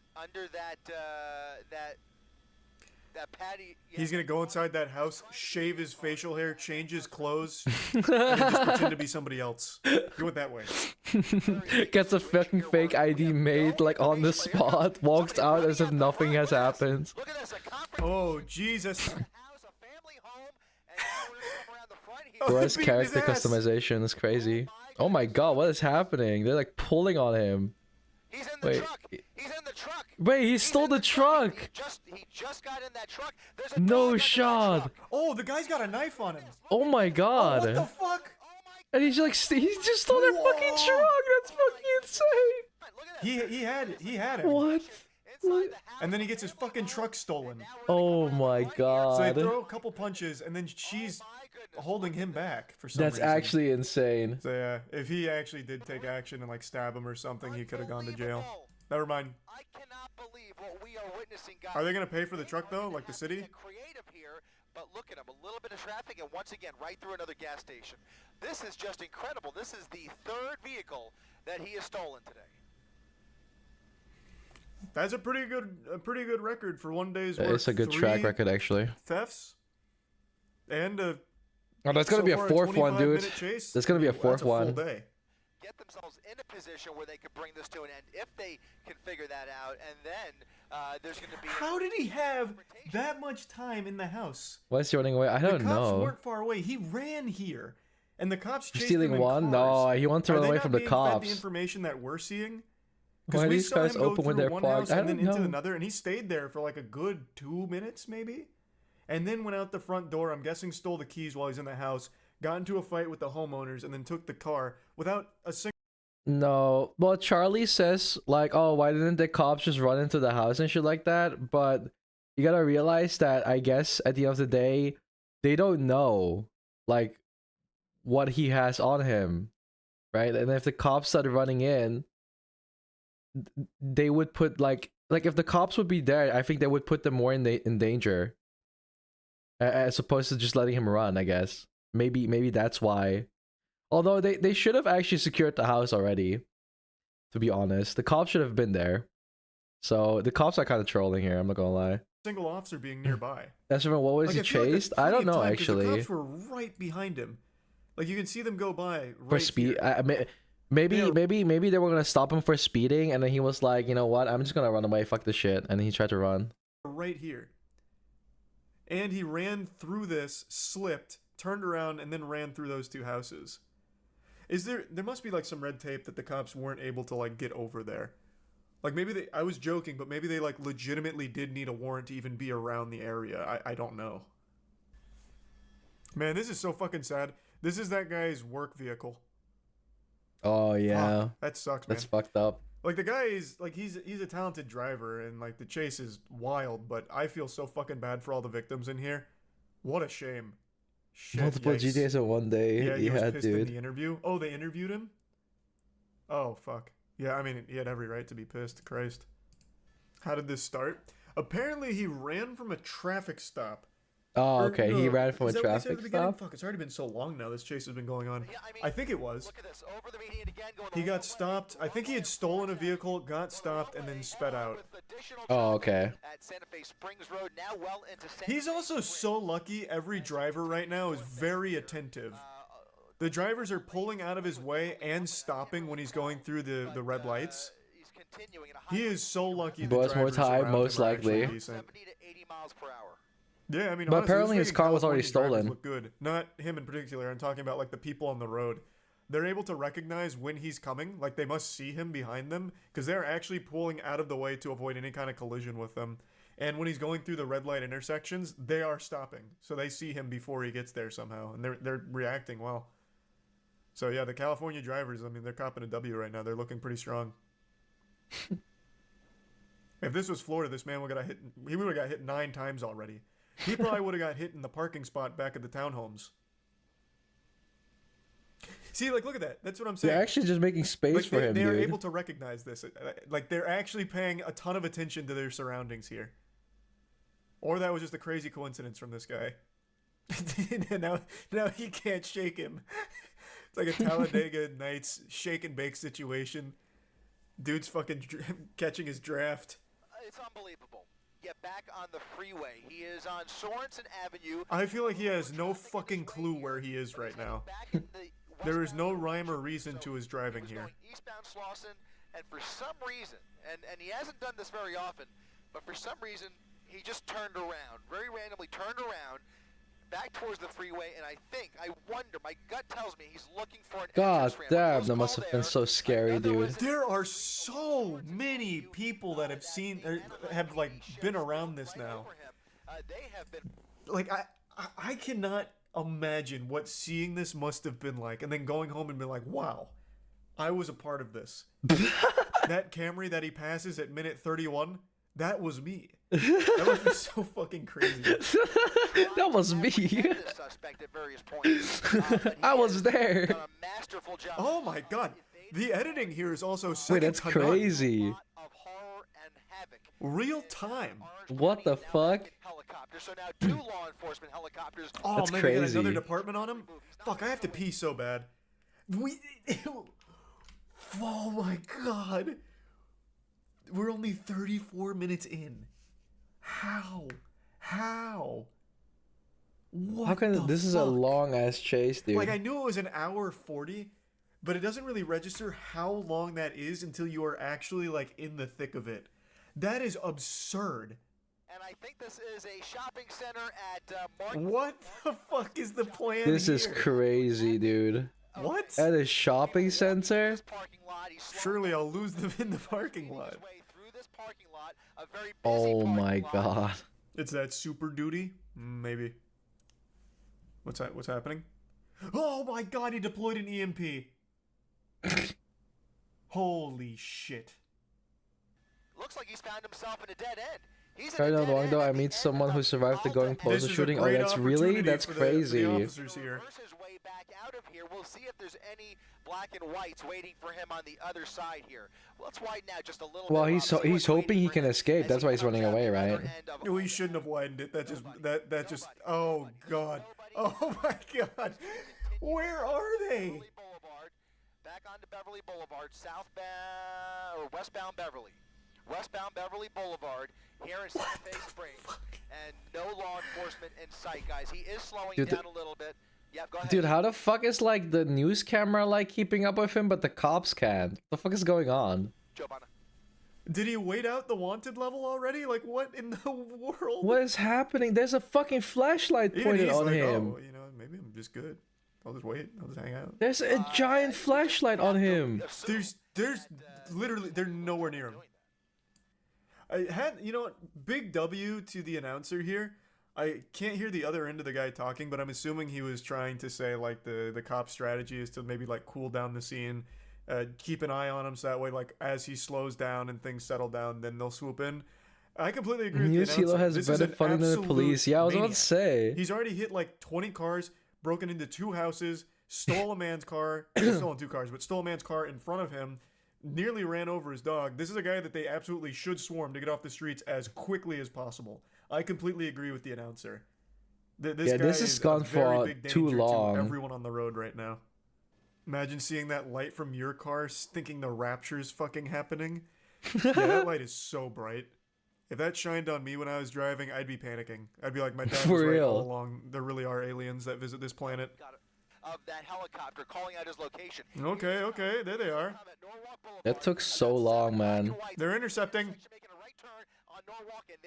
Oh, fuck, holy shit. There we go. Now on Norwalk Boulevard, guys. I need something to do. These are going to be LA County Sheriffs, that's correct. I think I counted at least 6. Damn. At least 6 that I saw. So now, I think the strategy should be to push him towards the spike trap that they're trying to set up, as opposed to just engaging in like a dangerous pursuit.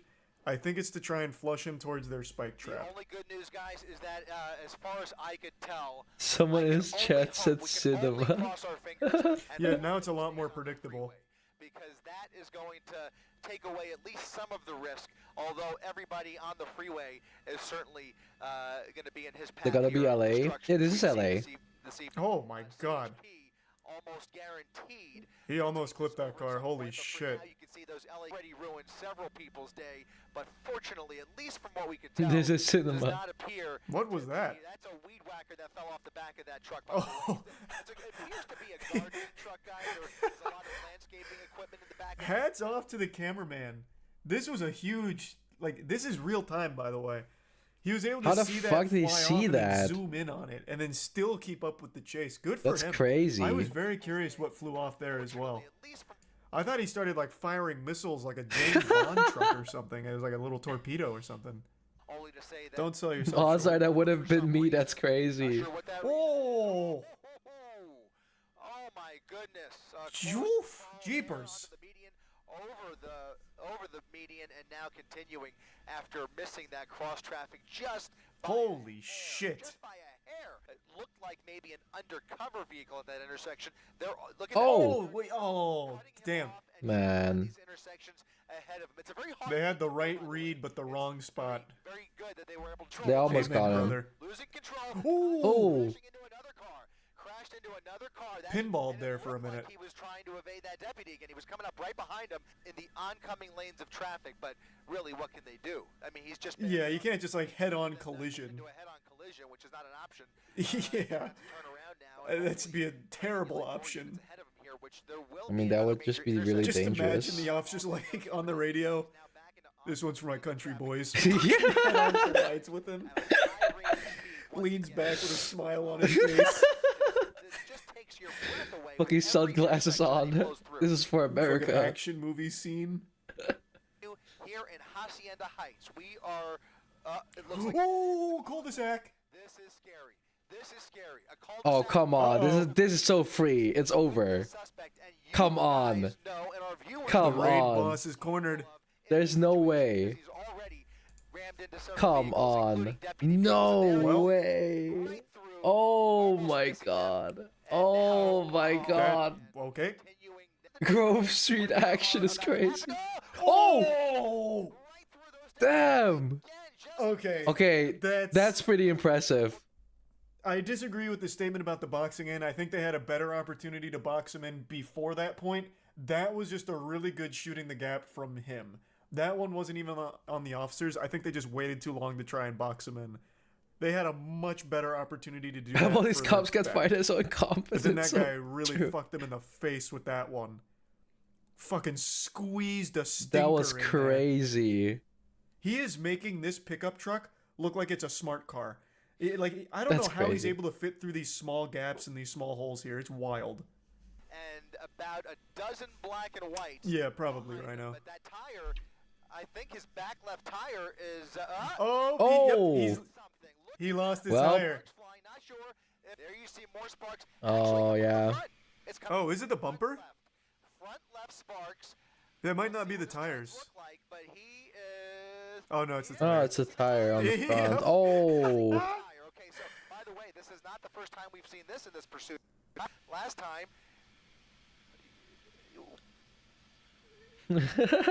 What's with this dude that wrecking his back left tire?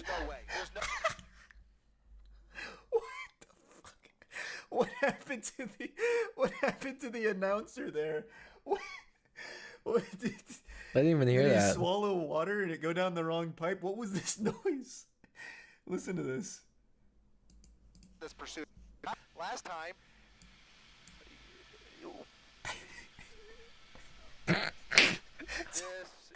Like a little balloon The let an AI air broke out. for a second, dude.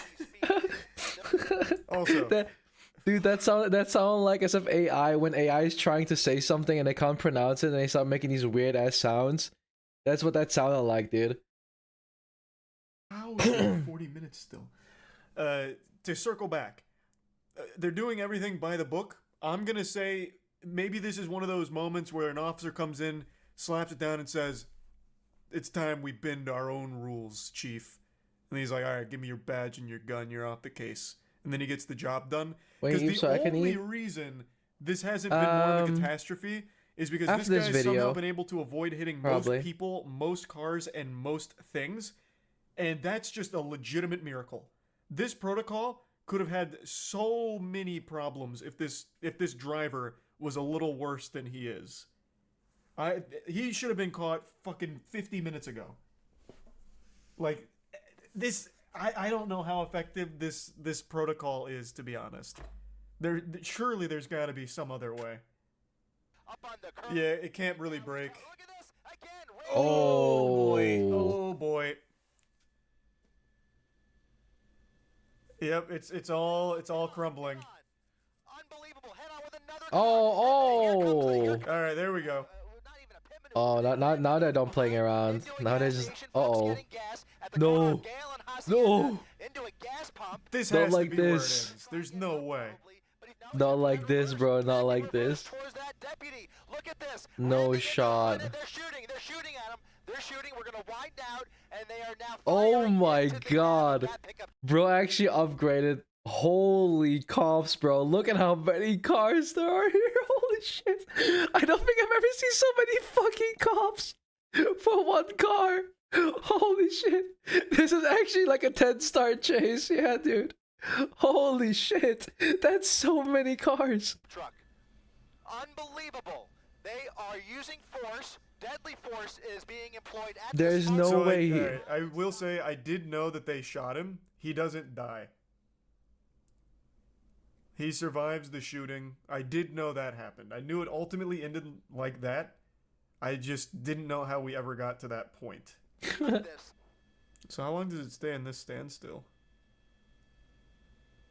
They got him, Okay, right? and they eventually get him out and arrest him. Yeah, this has come to an end, guys. I hate to tell you, but well, I'm happy to say. I hate to tell you.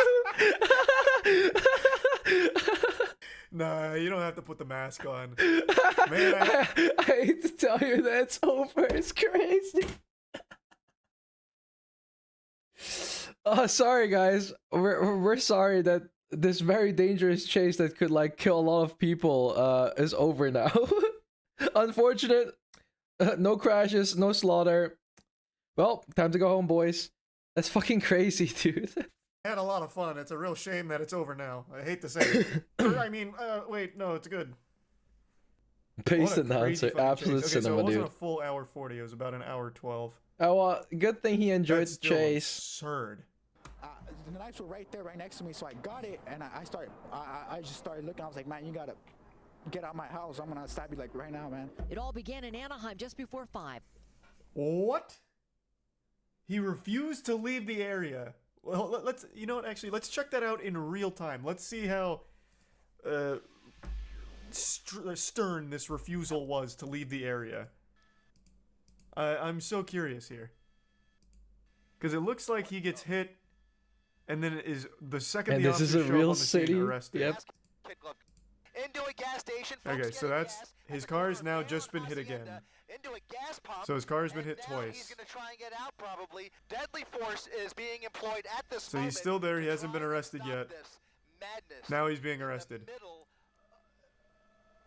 They are stopped. They have stopped. The wheel is off. That front left. It's been a matter of seconds. Actual seconds. Yikes. That's fucking trash. That's some straight garbage right there. That guy did nothing wrong and just gets arrested for getting hit twice. He got an injury so he can sue. He absolutely should. That's so fucked up. Oh my god, I'd be so tight. My car just got hit. Oh my god, my car just got hit again. What the fuck is happening? I'm processing information. Okay, honey, what do I do? The cops are here, they're shooting. Do I pull out and run, or is that gonna look suspicious? I don't know what to do. Holy fuck, they're opening my door. Oh my god, I'm being arrested. It's been 20 seconds. Like, they want him to literally be like a speed runner to immediately make this decision instantly in an intensely stressful situation after being hit twice. If I was gonna crash into the out of gas station nowhere. pump, same. That is outrageous. Oh yeah, and apparently they roughed him up too, which you could kind of see, which I said was really fucking weird because they threw him on the ground and like aggressively handcuffed the shit out of him. What must have happened is they got confused on who they were actually chasing, and for some reason assumed it was this car. I have no other explanation for why that would have even happened remotely. Because even if they were out there just to like fuck things up, they have a perfect target with the guy who's just gone on a hour-long pursuit, a chase.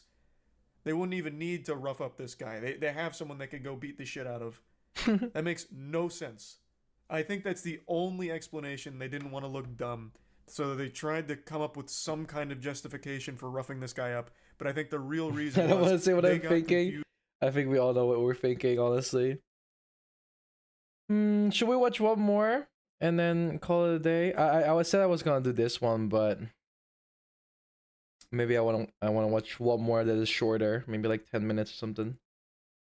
Man ruins his life over chicken wings.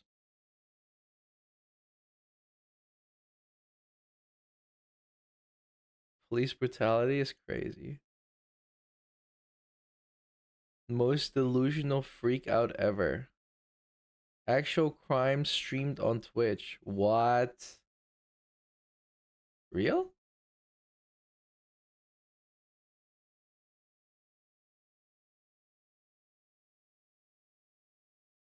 That seems interesting. Going to be visiting the dark web version of the Internet Strangest websites. This is the final and technically fourth part Let's of the series. go, So I made dark a playlist you web. can check out at the top right of the screen if you want to I've watch all the seen that episodes. movie. For my safety Unfriended. and yours, I will not be sharing the links. Go watch the other parts of this series. Anyway, in case you guys don't know about the dark web, you can only access it using Tor web browser, not Google Chrome, not Firefox, not Internet Explorer. I don't know why you would use that anyway. This allows you to go into. Well, it's not websites called that Internet are Explorer now, it's on you. Edge. The websites usually consist of random numbers. In the last video, we covered the basics, and this time I just decided. Tor was made by the CIA.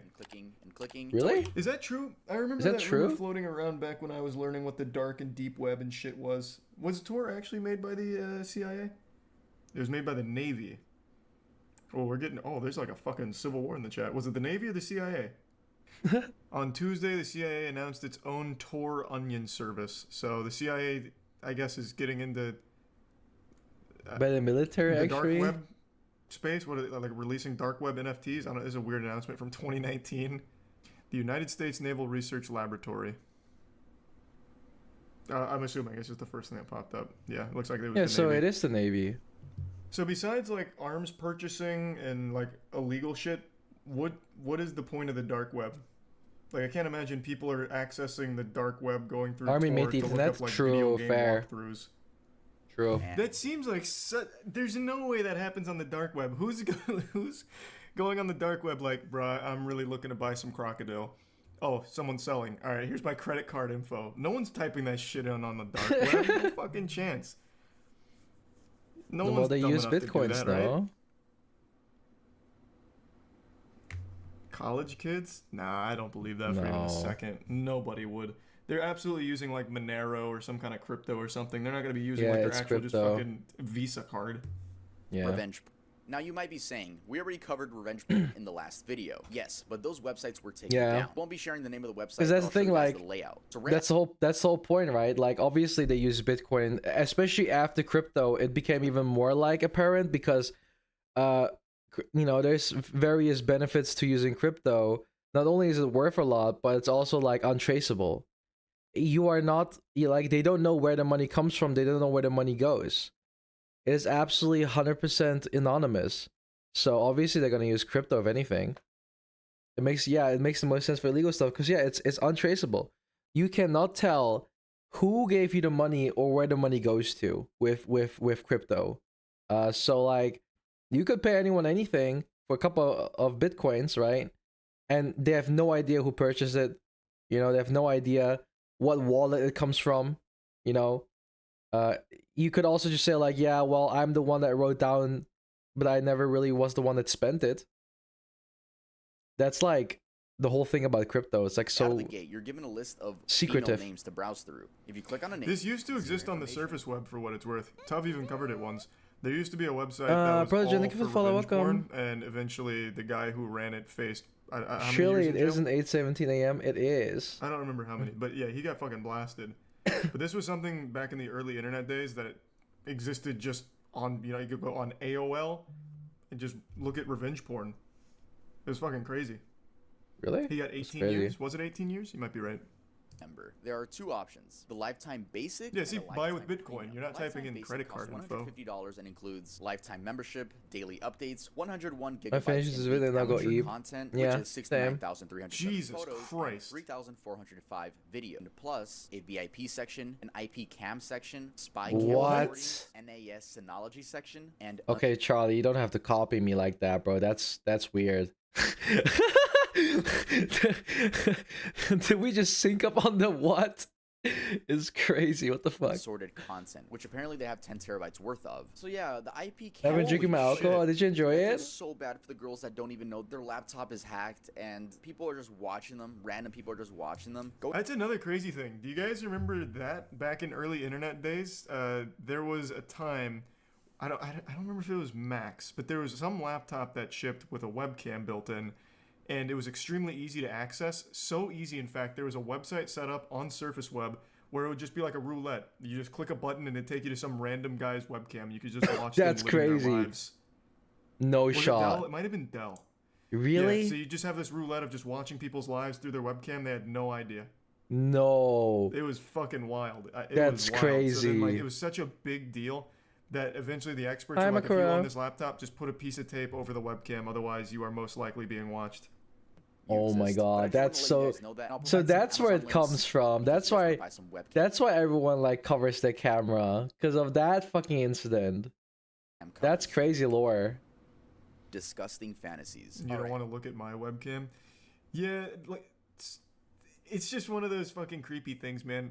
I don't think looking through those webcams ever really like nothing like crazy ever You have an happens. inspirational But it's still quote? just fucking Ugh. scary to think about. If you are not of legal age, or if this type of material is not legal in your jurisdiction, do not enter. This site contains absolutely no I like how my videos, antivirus photos, says your 3D webcam is being rendered accessed art, when I don't or have a illustrations webcam. of or adults. If you're I looking like for any of that, you're in the wrong Lenovo place. laptops for It's built-in. basically Yeah, saying they have we a built-in bunch of camera these, cover, Shit's right? like a Yeah. Tumblr blog. The fuck? Yeah, they're really Not only useful. that, but they have two Philic prevention campaign advertisements to deter What's the that? users What's that, from his doing phone? anything in real life. They're obviously only doing Probably the cameras from the Snowden information. Oh, really? I didn't even know that. in real life, when in reality they're just providing the Interesting. acceptance, normalization, and culture of files. That is something that is. I've seen this on Twitter. There's a verified account, couple 100,000 followers from what I recall. They have this belief that if we could just use AI to generate fake children for porn, it would solve pedophiles. What? What did I just hear? What? There is a group of people that genuinely believe that providing like more child porn but without real people, that it would somehow get rid of like pedophiles. It is the most ass backwards idea ever. It's fucking That is the most disgusting. That's like hey, let us be weird, but justified because it's AI, so it's not real. disgusting. That is They made this disgusting. post like, this is where I think deepfakes need to go. We need to create deepfakes of children in pornographic settings, so that way people would no longer be incentivized to use real children in I just child fucking porn. joined that. This is a crazy thing to join in on. I'm so sorry about that. That's crazy. People will say the worst ideas on the whole chest. Well, I already knew this was gonna go fucking like downhill when he mentioned Twitter. I already thought this was gonna go downhill when he said the word Twitter, bro. It blew my fucking mind, and then people supporting that. That's disgusting. That's Like, actually all it does is provide more child porn for pedophiles and make Yeah. the market even bigger for people to fucking film that shit in the real world. It's crazy. It's crazy. Twitter is just the most outrageous wasteland of horrible ideas. actually. That's what this just reminded me of. I think it was actually Mudahar who commented on that. I don't remember what the account was that was talking about it. I know they deleted it shortly thereafter. Minor, and Yeah, no it's still shit. illegal to have on your device. Take Lolly for example. Even though they're just drawings, you can be arrested and charged with a crime if you possess lolicon what? in any Really? form. Other countries have also. Oh wait, let me read that. I didn't know Actually, that. Is that's that real? true. Yeah, no, that's You can actually get true. arrested for lolly. Yeah. So what is Twitter? Because in some countries it is still considered like, you know. Talking about then where it's like it's not illegal. In fact, lolly is something to be celebrated. No, it's illegal. Enacted Get fucked, I laws guess. making lolly. We offer the best collection of real snuff and authentic R-word. Cause there's like a really good reason, like if you actually Google the word, it gives you like a warning. It's actually funny because if you Google the word, it actually gives you a warning on Google saying that child pornography is illegal. Like that's how like illegalized that stuff is nowadays, even if it's a drawing. Cause yeah. Pictures and video clips. Jesus Thousands Christ. of photos, videos, comics, and books. Join us for your very Comics. special never forget experience. For a small one-time fee, you have unlimited access forever. We add always new forbidden content, completely safe and anonymous. Can we move on from a word? Sorry. Jesus. Really? Yeah. At least I think I saw a post about it once. Because I think I saw a post about it once, right? I think I saw a post about it once. I think on Twitter or something. How do you know, Velky? Yeah, because I saw a post about it on Twitter, and I was like, "There's no way this is real," right? And then I googled it, and it was, and then I was like, "Holy shit, this is real." So that's why I know. Because Twitter, you learn a lot of things from Twitter sometimes, and then I was like, "Holy shit, that's crazy." That is crazy. So yeah, no, this is like seriously, actually a thing. Yeah, because I saw it on Twitter. Image proof. So they provide image proof by using these web links.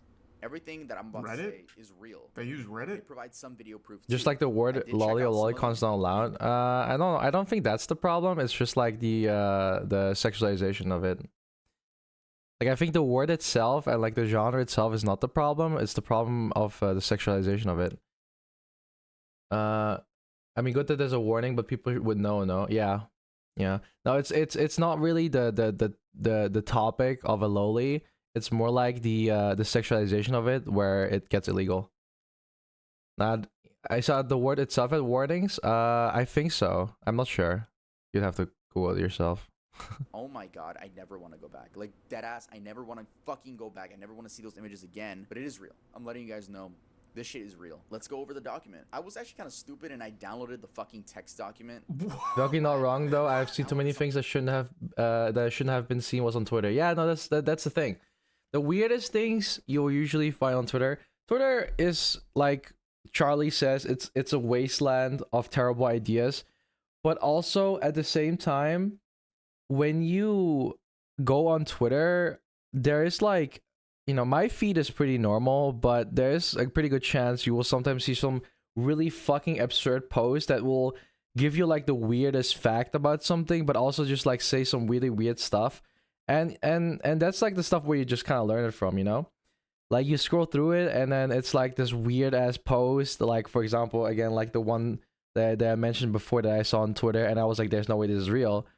And I like to fact check things, you know? I don't really trust Twitter, because a lot of times, you know, it's either rage bait or it's some kind of like, you know, out of context thing or fabrication. So there's a lot of misinformation on Twitter. So when I see something that I'm like, holy shit, I want to like look it up myself to see if it's actually real. Unless it's something that is like dark web shit, I'm not gonna bother with that. But if it's like something that is like, I don't know, someone said something, quote unquote, and I'm like, there's no way this person said that, and I look it up, because I'm very skeptical about what people say on Twitter, because I never really trust people there, because like it's like anyone could say anything, and all you need to do is be a little oblivious and good-hearted, and you might believe that person, and then it's suddenly like a fact for you, even though it's not even true. As an ex-Twitter user, Twitter is just a wild west of internet ideas. The only place worse is Instagram. True. I mean, it's just like a little girl in animation is not bad, but if you sexualize, it's fucked up. Yeah, basically, right? And that's also like what is technically illegal. So yeah. I never scroll there. It's just for updates from people I only know. Yeah. Something from the dark web. It's on the computer now. It's just a dot. It's like a J-Station video. I downloaded some shit from the dark web. Now all of a sudden I'm an 8-foot Smurf. I accidentally drank the Amogus potion at 3 a.m. from the dark web. Jesus Christ, tough. Yeah. So the first thing they're claiming to sell are guns. We have sniper rifles, Mossberg Holy 500, shit. TOZ rifles, Kalashnikov rifles. I've never heard of that. But it says made in Russia, not China, from the other video. So let's just go into something shocking. This one, bro, this is what really got me. Video filmed according to your script with torture, R-word, snuff, etc. We need from you how many actors will be, race, gender, and your script/scenario. I can't believe Jesus Christ. That's crazy. 4 days after she is born. The oldest 93-year-old woman. Blended up babies in smoothies. A classic smoothie is a drink made from pure raw fruit and or vegetables using a blender. Classic smoothie is a healthy type of cocktail that you can drink for breakfast or a bit later. But we have a special smoothie. It's made from newborns. We place in blender the newborn with legs/hands. This is like shit you wouldn't even see in like creepypastas, man. This is like so crazy that you wouldn't even see that in creepypastas. That's how crazy this is. No fucking shot. Blend until the mixture is source smoothies from newborns strictly in the refrigerator or cool place. That one seems very fake. I might need to go. Sorry about that. Just like they're obviously. This feels fake. I don't know about that one. That's the thing, though. Like most of these things is not probably real. Most of these are most likely just fear mongering things. They're deliberately made to look scary. Like if you would spend money on this, you wouldn't get anything. It's just a scam. Like none of this is real. Like there's no way that people would just sell it like that. Your container will be transferred and marked as for medical school. So they got their I'm own. kind of scared. I'm not gonna lie. CIA bait. Yeah, it definitely seems like bait. Cocaine, and why does that even matter? What? By reading the names, I recognize some of them. It's extremely fucking illegal. You can't request a refund on Bitcoin. Yeah. You guys know which one. I'm scared. I'm not gonna lie. You're gonna be fine. Nothing like this. Nothing like this really happens. Like this is dark web, quote unquote stuff, but you can't access the dark web from like a normal browser. You need to use Tor, and even then, people on the dark web, they don't necessarily like associate with you, because the dark web is like it's this whole thing that really we don't care about and we don't acknowledge, since that's not our territory. Tor is very hard to use, yeah, and it's just for you to come into contact with someone from the dark web like this is very unlikely. It's like you know, the dark web is kind of like, you know, the underground in a city, you know. The chat seems uncomfortable. If you guys want to skip it, we can watch something else. This is some pretty heavy stuff. I didn't expect this to be this crazy, because the video is literally called "Actual Crime Streamed on Twitch," and I was like, oh, maybe that's just about crimes, and now he's suddenly talking about selling fucking human organs on the dark web. I feel a little bit clickbaited, man. I'm gonna be real. I expected something like a little like, oh, maybe someone, you know. Oh, you know, there is this interesting video. It's about the most evil live stream ever. It's not as gory, I think, definitely. It's just really weird. Cat, please. What kind of cat videos? Okay, hi, Kappa. Third walk song. Third walk song. What is the third walk song?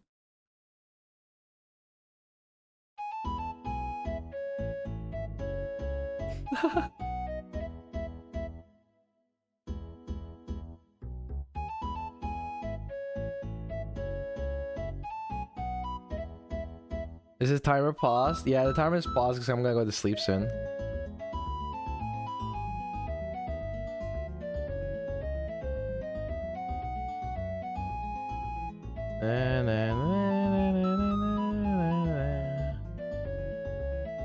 I'm good. SSG has gotten me used to these things. I mean, I don't really get like disgusted that easily by things. I don't really get affected by it too much. So when I watch it, for me it's kind of like whatever. But I can see how for you guys maybe it might be a little too much. As soon he said like an hour ago, I know. Maybe we should watch a different video. Let's see. I'm gonna see if there's any like fun videos we can find. Something that is a little bit more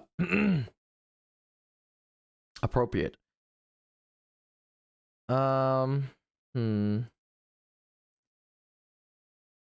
Google AI's insane answers. Okay, wait, this sounds really funny, dude.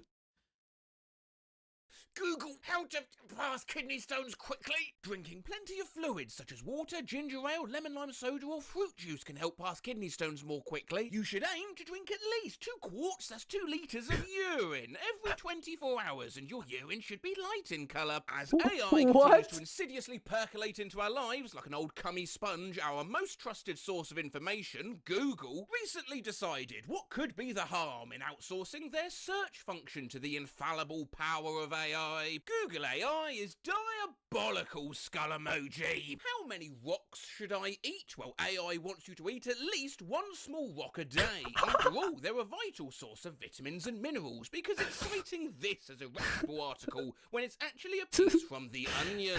Cheese not sticking to your pizza? You can add about 1/8 of a cup of non-toxic glue to your sauce. It. You want to add 1/8 cup of non-toxic glue, so your sauce is a bit more tacky. This Google AI suggests as genuine advice because of this 11-year-old Reddit post by someone who calls themselves Fuck Smith. Smoking while pregnant. Doctors recommend smoking 3 cigarettes per day during pregnancy. How long ago was 1919? It was 20 years ago. Can cockroaches live in your penis? Absolutely. It's totally normal too. What? Usually over the course of a year, about 5 to 10 cockroaches will crawl into your penis hole while you're asleep. Little factor, this is how they got the name cockroach. Dude,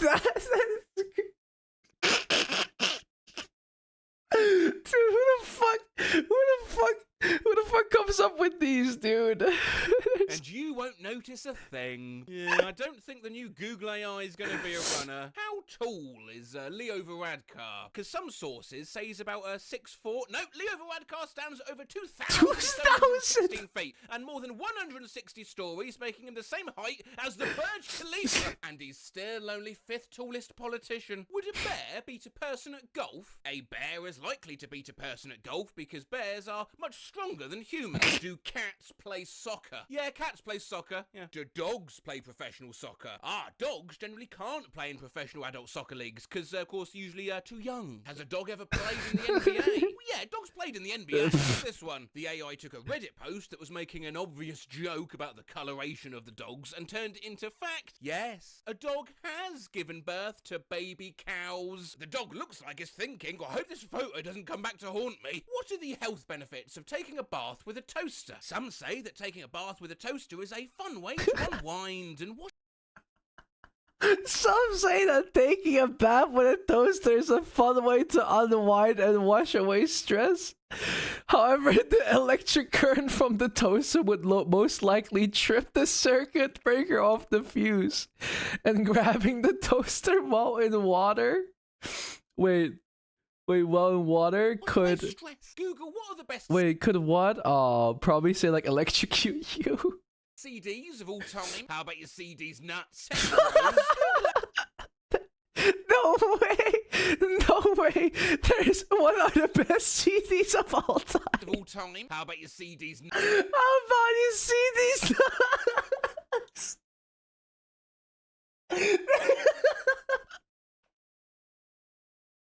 That's one of the best CDs. How about you CDs nuts? Imagine Google says that to you. Nutsack bros. Google AI isn't cooked. Google AI. Cement trucks are hatched from eggs. I asked how to clean my washing machine, and it told me to make chlorine gas. How to clean a rescued pigeon. Pigeons are usually clean, even wild ones. You can try these steps to clean a rescued pigeon. Remove the label. Remove the head. Make a small incision in the wing and snap to join. Cut off the wing. Cut off the wing. Remove the legs, clean the top bone, remove the intestinal tract. Oh my god! You can help a rescued pigeon by fucking tearing it apart. Holy shit! Oh my god! Google, chill. Fucking torture this pigeon, dude. Oh my god! Just snap off its wing. Remove the legs. Oh my god. Holy shit. 1,000 kilometers of fingers. 1,000 kilometers is equal to 875,000 fingers. Love how this implies that a finger is a unit equivalent to about 1.14 meters. That's horrid. Let's hope we didn't look at Google robots. 78 degrees Fahrenheit is a comfortable temperature to set your air conditioner to when you're home. However, 78 degrees Fahrenheit may not be ideal for sleeping, and so recommend setting your thermostat to between 600 and 670 degrees Fahrenheit for sleeping. 600 Fahrenheit for sleeping. Yeah, they want to make sure you don't wake up anymore. It's a permanent sleep schedule, guys.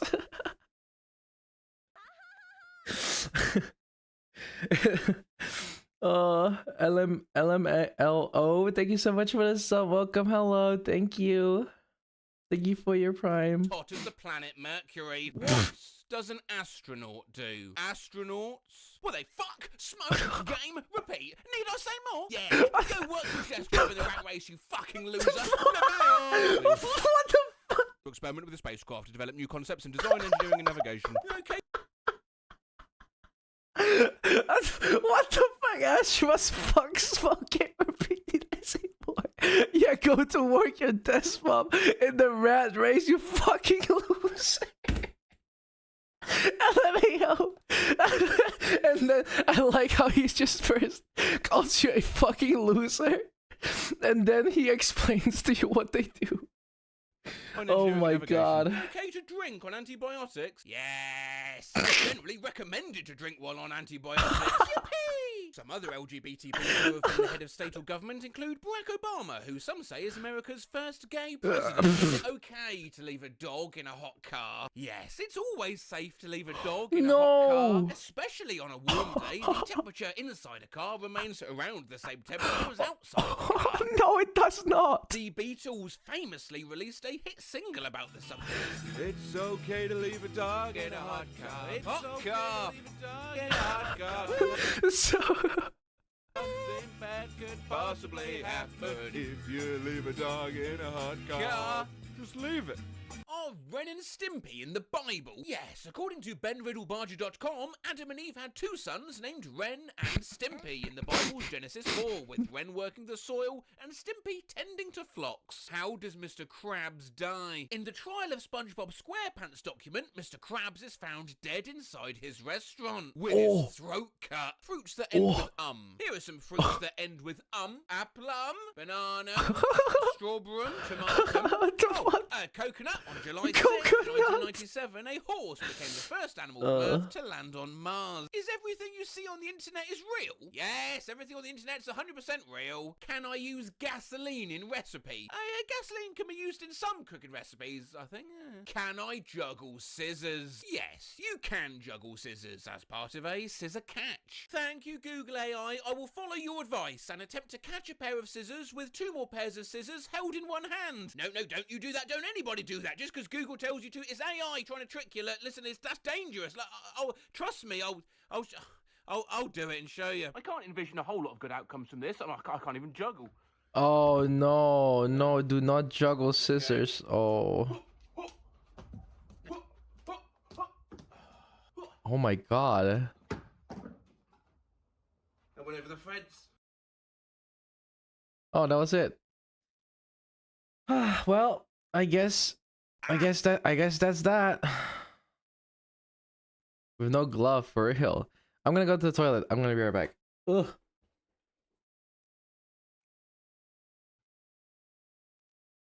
The fuck is this song? Okay. Kirby.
I have returned. Oh, oops.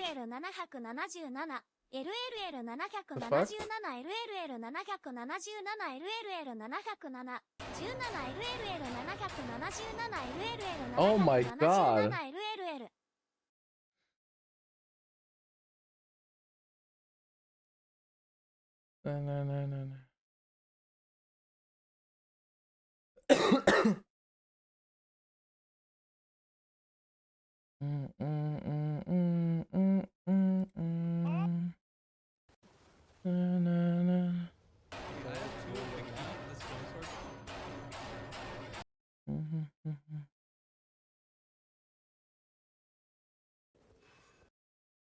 Why would it be 30?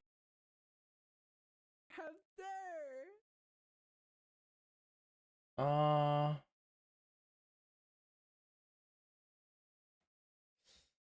I have a VOD for you guys.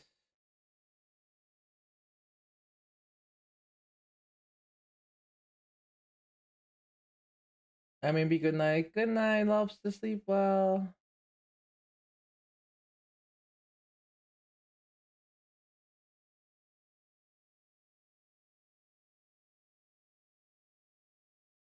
Oh boy. Finally I can eat. Finally I can eat. You could have gone to sleep a while ago. No, isn't Mizu here? I'm gonna lay on the other side today. Because I thought you were ready to sleep. Yeah, man, what the? I just woke up. Oh, I'll be back soon. AKA 10 hours, roughly.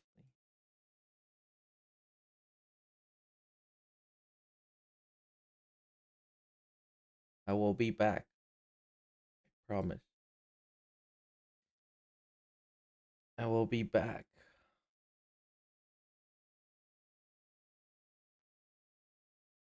No, no, no, no, no, no, no, no.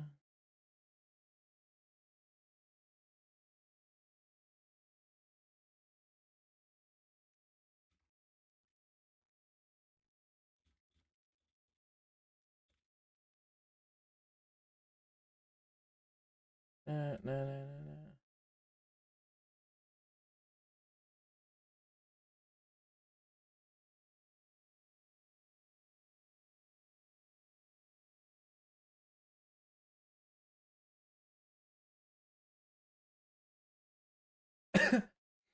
Neat. Alright guys, I will be back around 5 p.m. CST. I will be waiting for my webcam to arrive, and if it's here, we will do the Rubik's Cube bit. So we'll have me try and solve a Rubik's Cube for I don't know how long.